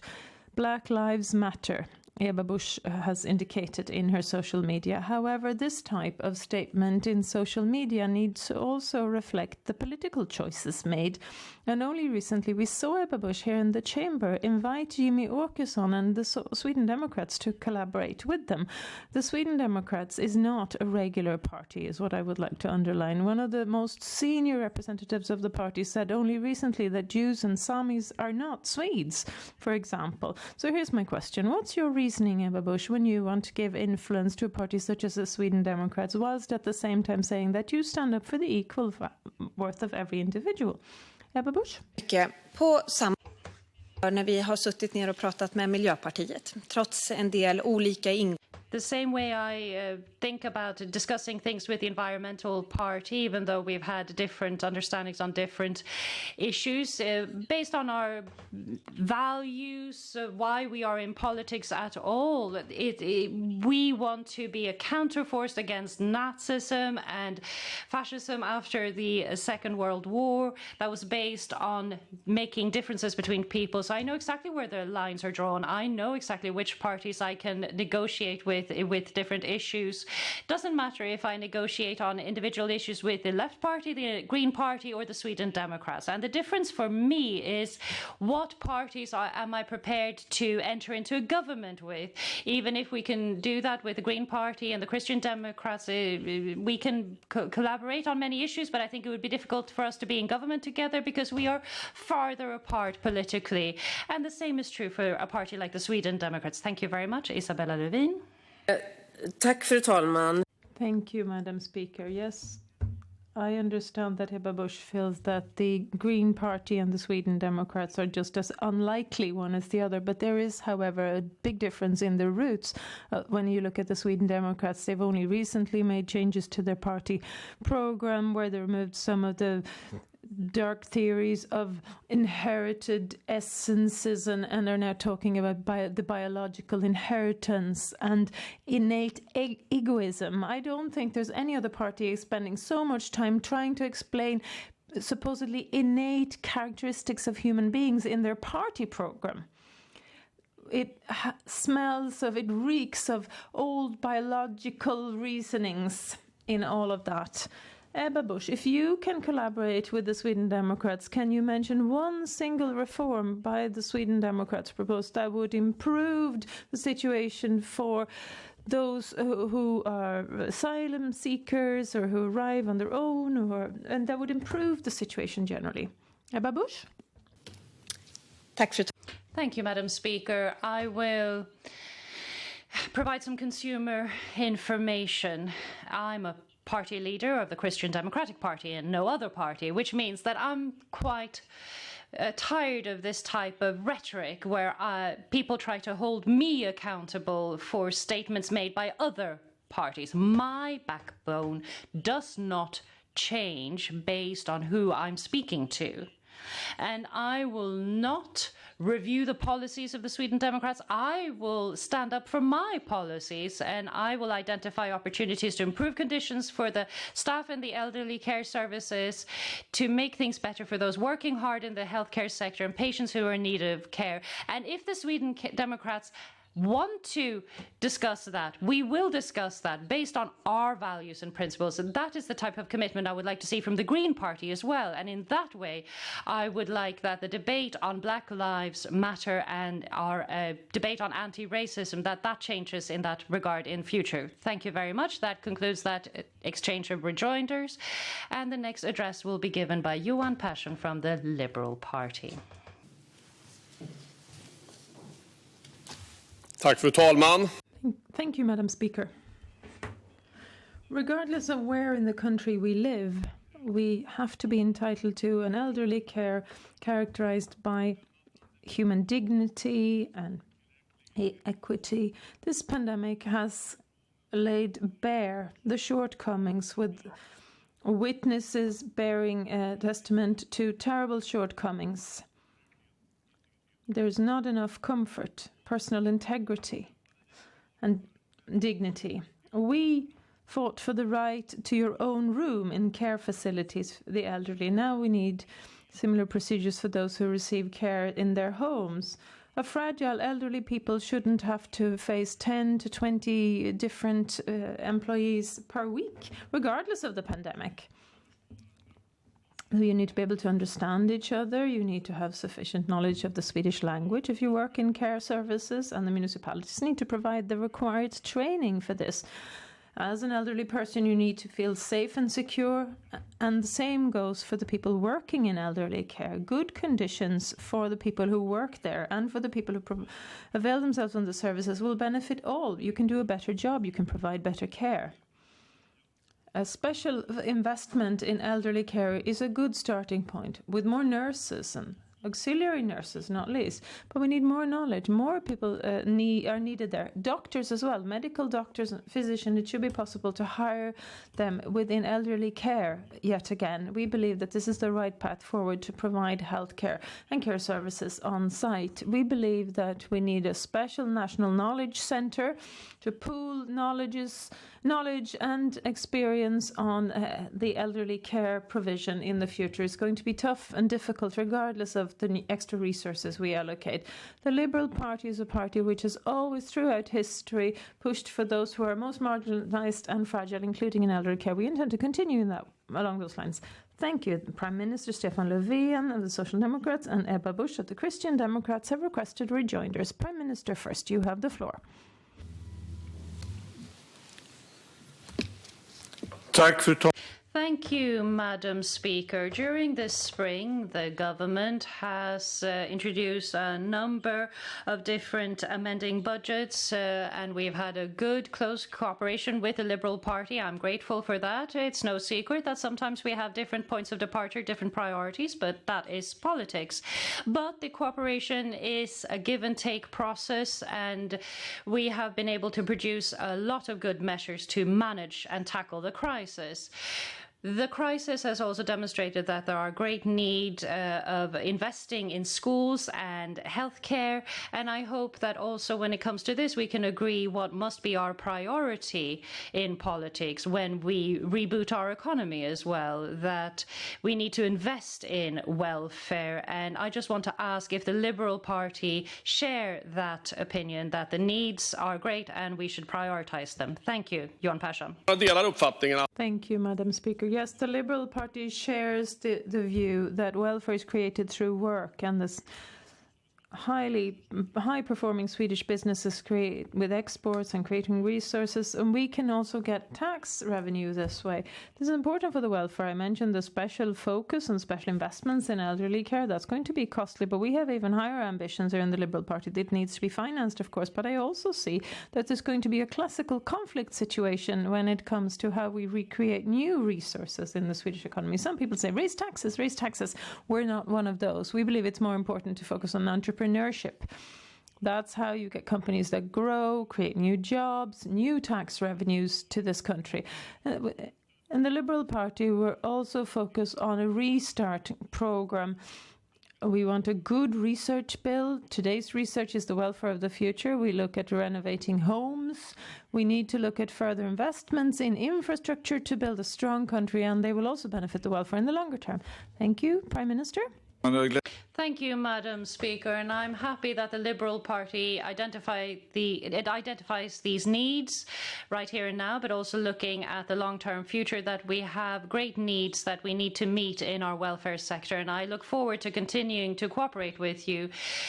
Another thing that's true is that tax revenue through work is the basis for all of this, which is why we need to make sure that when we restart the economy, we need to do that, bearing in mind to make sure as many people as possible work as quickly as possible. And that's why we need to invest in the welfare sector, and that makes that possible. Other investments in public sectors. And of course, the Liberal Party is afraid of raising taxes, but you might also ponder if there's not a risk involved in lowering taxes in the future.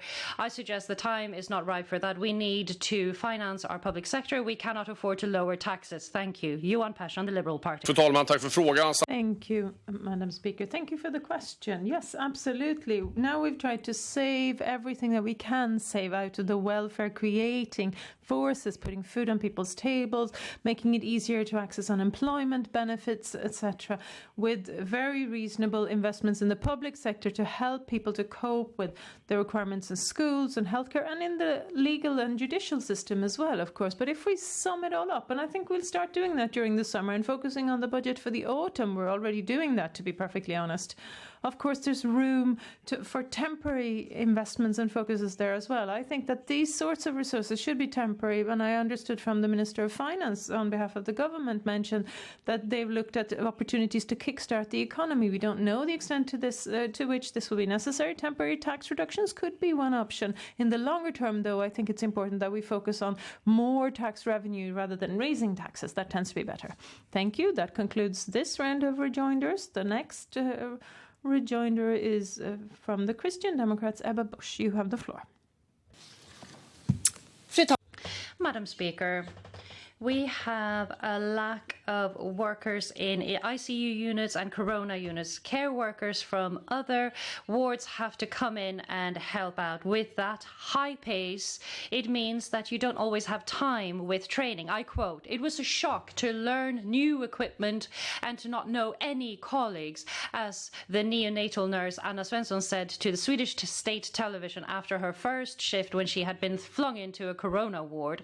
I know that the Liberal Party cares about patients and staff and healthcare workers, and now they need you. Can we agree that we will ask the Prime Minister to collect all parties to produce a crisis package for the healthcare workers right now? In the autumn, it might be too late. Johan Persson, the Liberal Party.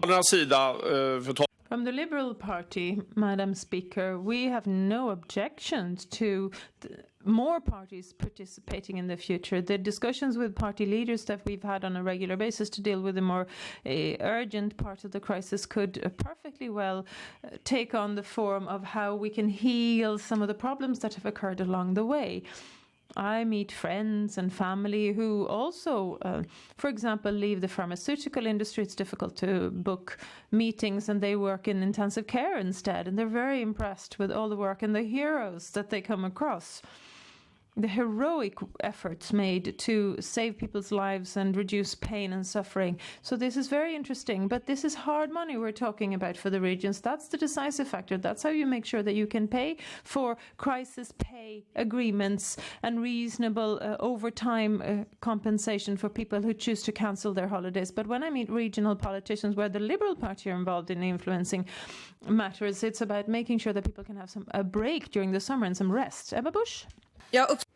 Thank you. I truly appreciate this commitment from the Liberal Party, and I understand that you're open to invite to this type of meeting to negotiate a crisis package. And I want to underscore that this needs to happen this year. I want to underscore the fact that Prime Minister Isabella Lövin and the Minister of Finance have said so many times, money is not the problem. If we need more resources to resolve this on the regional level, it will be allocated by the state. And I also feel safe in the knowledge that the government has promised me that this is the case. But now it's about making sure what the situation actually is in the regions. We don't know how people will cope with the summer holidays. We don't know, or we know that the regions don't have a full plan to ensure that we have a reasonable amount of breathing space after people return from their summer holidays. And that's why we need to make sure that this happens now that the regions are working so hard, and so many local politicians. Those suggestions, those reforms, those are the reforms I want us to discuss in a crisis package. Thank you very much. Final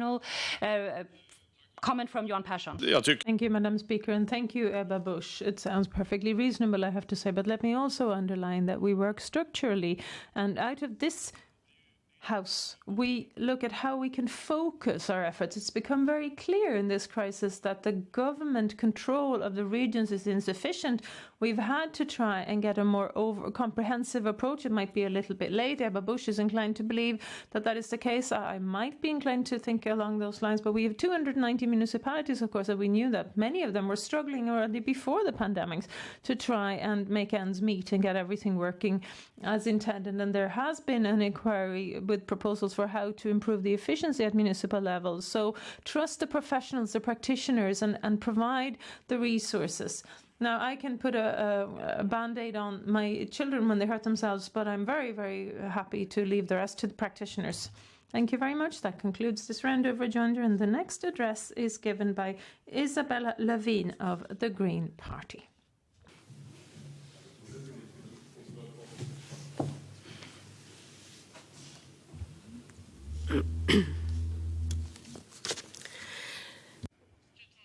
Madam Speaker, when the healthcare trade union asked their members last year if they were thinking about leaving their jobs, almost half answered yes. We are, mainly because of a poor working environment. Mental ill health is the main reason for sick leave today.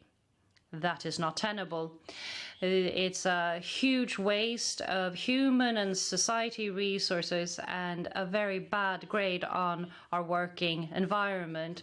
The corona crisis has really shone a light on those working in the healthcare sector. They work day and night looking after those who are ill and weak. And I want to thank all of them for their huge effort during these difficult times.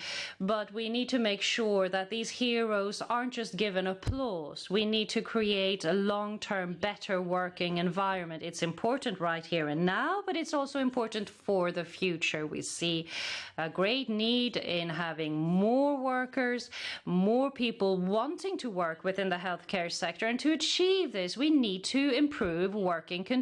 Therefore, we want to introduce a special sustainability fund of $500 million over the course of 3 years, which will make it possible to get rest and have more flexibility for employees to invest in the working conditions of the workers, is to invest in a better health care and social care.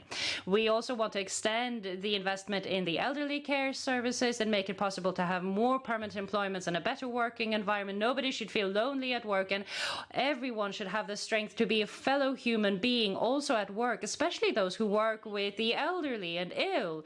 The corona crisis has exposed many of our society's weaknesses. We cannot carry on as we did before the crisis. We can now have a restart, and we need to rethink things and choose a different path. Thank you. And Ulf Kristersson, the Moderate Party, Jimmy Åkesson, the Sweden Democrats, Jonas Sjöstedt, Left Party, and Ebba Busch from the Christian Democrats have asked for a rejoinder. We start with Ulf Kristersson. Thank you, Madam Speaker. My impression is that there's more and more agreement of the need for Sweden to have a restrictive immigration policy over a long period of time if we're to have any hope of dealing with the integration-related problems that we have. The immigration inquiry is moving into the final phase, and my impression is that the Green Party is blocking every single strengthening of a long-term policy in this area for Sweden, and they're therefore blocking a potential agreement, not efficient returning or temporary permits or restrictions in volume. Will the Green Party prevent the government from tabling a proposal which reflects a very broad majority in favour of a sustainable policy in this area? Thank you, Isabella Lövin. Thank you, Madam Speaker. Thank you, Ulf Kristersson, for the question. I would like to start by reminding you that the so-called temporary act that we agreed on in 2015 places Sweden on a lowest level in the EU. For the Green Party and for the government, it's important to have long-term, humane refugee and migration policies with legal certainty. And the Green Party participates on these terms in the Migration Committee. We want to see long-term, humane refugee and migration policies that have legal certainty. We cannot see any signs that the wars around the world will stop. People will have to flee, just like the hundreds of thousands of people who have fled from the war in Syria. And there must be countries who can receive those who are fleeing. There's no volume limit for human suffering. As long as that is the case, we need to stand up for solidarity. Thank you. Ulf Kristersson. Madam Speaker, the Green Party is a fairly small party, and far from the broad main approach that we see in Swedish immigration policy.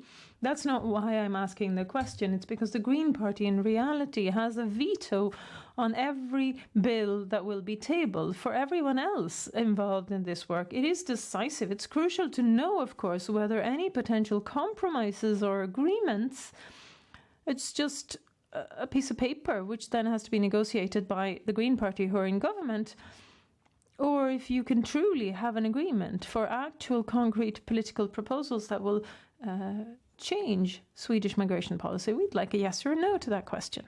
Isabella Lövin.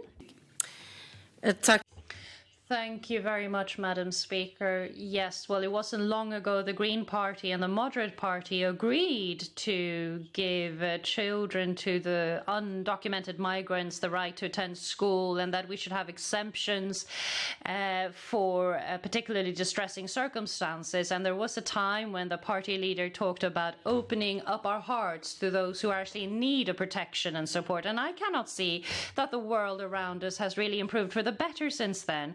I can also see that we shouldn't describe all the people who've come to our country as being a problem. 1 out of 4 people who work in the healthcare sector today was born abroad. Every third doctor was born abroad.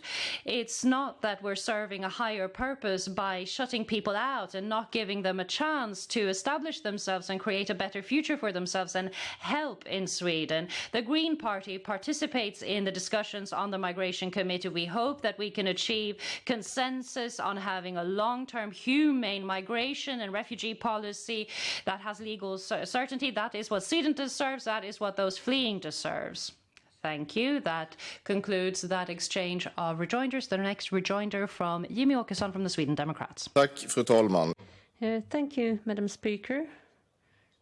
I wasn't paying that much attention to what Isabella Lövin said during her address, to be honest, but I listened to her and Ebba Busch before, and I have to say that I think this is kind of odd that you enter into a set of rejoinders with one party and then you start to talk about another political party altogether. This is not the way to do things. This is not appropriate for a government minister here in our country.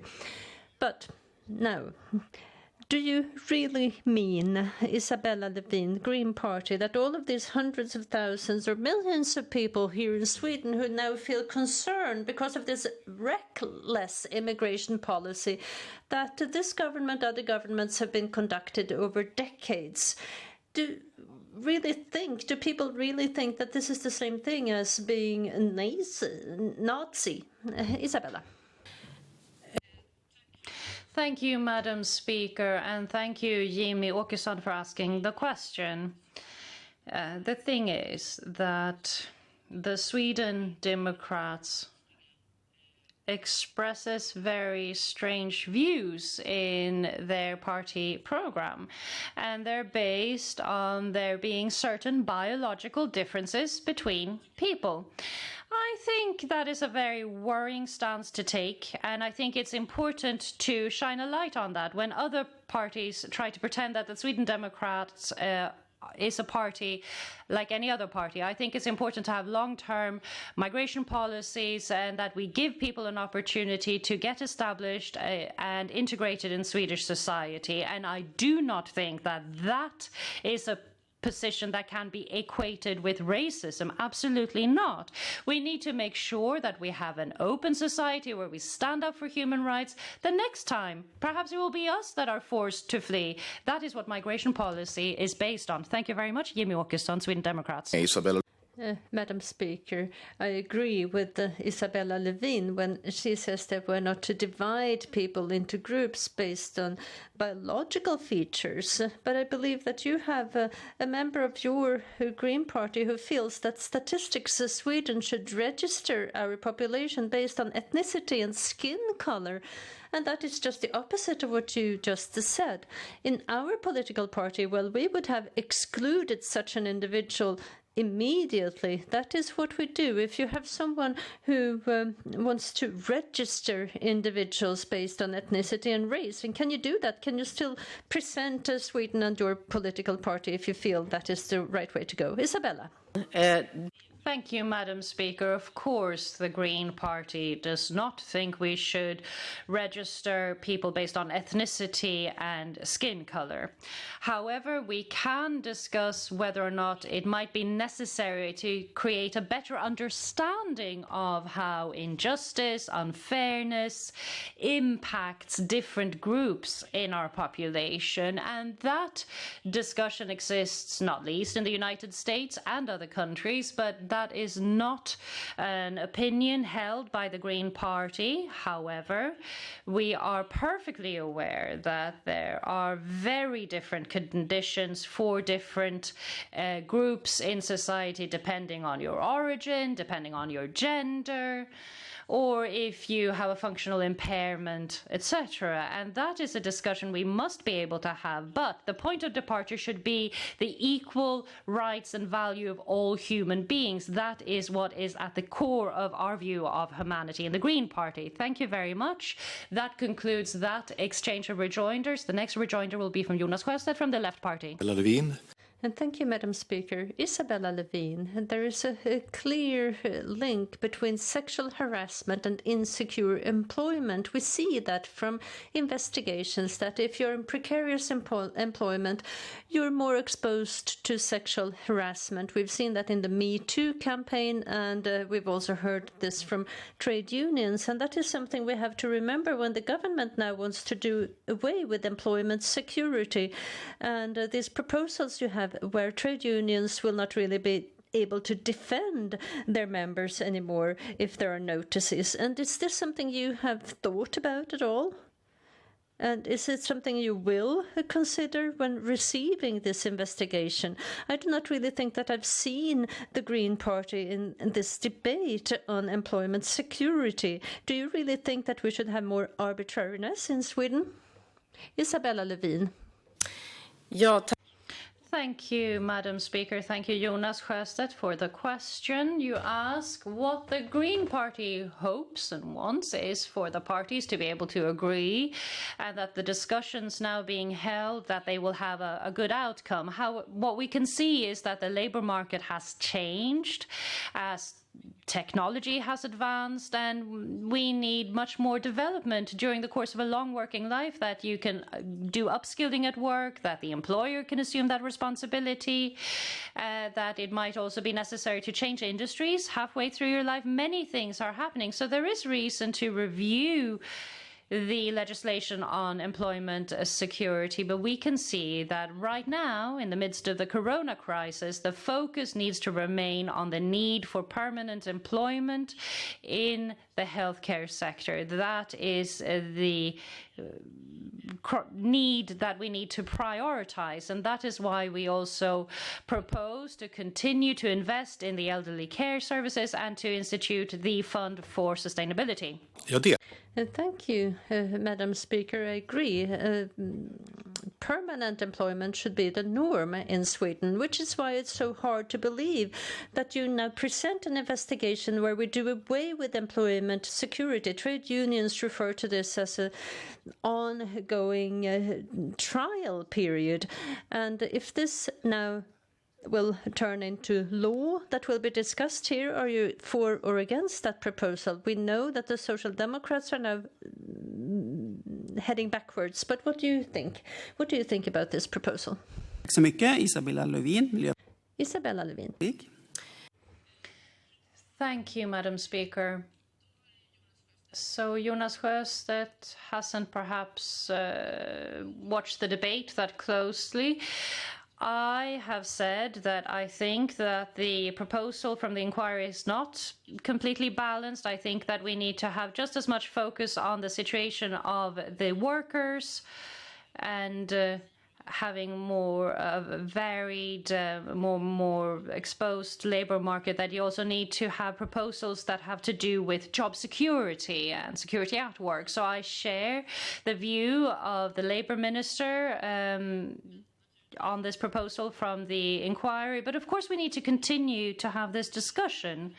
But perhaps it isn't specifically this. It's perhaps not the debate that Sweden needs right now. We can see a lot of need on the labor market to have permanent, safe employment, not least for the people working with the elderly, because this is also what has led to the fact that unfortunately people have gone to work when they potentially were infected. Thank you very much. That concludes that exchange of rejoinders. The next rejoinder will come from Ebba Busch from the Christian Democrats. Please take the floor. Fru talman. Madam Speaker, Akka Fogelberg works as an intensive care nurse in Huddinge, and she's working under one of these so-called crisis agreements, 12 and a half hours a day, 4 days in a row, dressed in full PPE equipment. And she says that it's so hard with all this equipment, it itches, and that there is pressure on my nose, and the skin also hurts with a rash. And she talks about how colleagues try to use sponges or band-aids to alleviate this.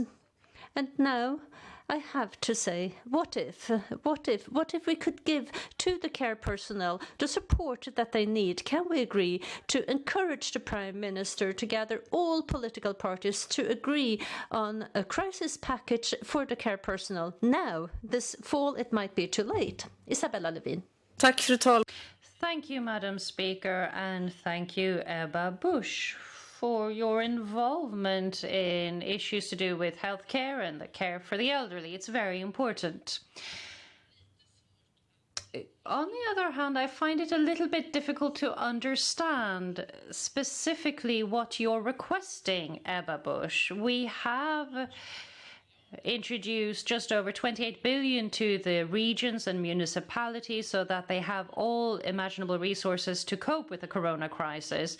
We want to continue to support and cover all the costs needed to tackle the corona crisis, and to that is related the personnel needed, of course. And right now, the National Board for Health and Welfare will look at how we can have enough people working over the summer and how we can catch up with the build-up that's been building up in the autumn. And I don't think politicians will invent a perfect solution if the regions don't. Thank you very much, Ebba Busch. Fru talman. Thank you, Madam Speaker. I'm kind of surprised by this response, the most negative response here today. I've really stressed this and praised the clear information that has been given by the government about management and support to the care sector if we need more funding. But testing, for example, the government had an ambition about 100,000, 150,000 tests, but an execution at local level and how to get there. That's yet another example where I feel that, well, this is a national pandemic, and then we also need national care leadership so that we can ensure as well that we're not just leaving the care personnel to come up with their own devices. We need concrete proposals, and we have no such concrete proposals as to how to get the sustainable situation once we're out of the crisis, and that's what I'm looking for. Thank you. Final rejoinder, Isabella Lövin. Thank you, Madam Speaker. In order to avoid ambiguity, I completely agree on the facts raised by Ebba Busch, the need for personnel, the need for our healthcare workers to recover over the summer and to cope with the autumn, where we will have a lot of backlog to deal with in the healthcare sector. And we will absolutely sit down and discuss how we can make progress on that issue. But what I'm saying is it's not the case that we're not discussing the issue. It's being examined by the National Board for Health and Welfare, and the resources are there. Now that I am speaking, I would like to talk about the long-term sustainable effort for healthcare workers. And here we have a proposal for a sustainability fund where we can try new types of models for working hours and reforms that might be slightly more expensive for the employer, but where the state can cover those additional costs. And it would be very good if the Christian Democrats would join in with that effort. Thank you very much. And that brings the party leader debate to an end. And I would like to say thank you to all of you who have participated in the debate and all those of you who have listened to the debate. And quite soon we will resume our business. And that also concludes the interpretation. So the interpretation stops here. Thank you.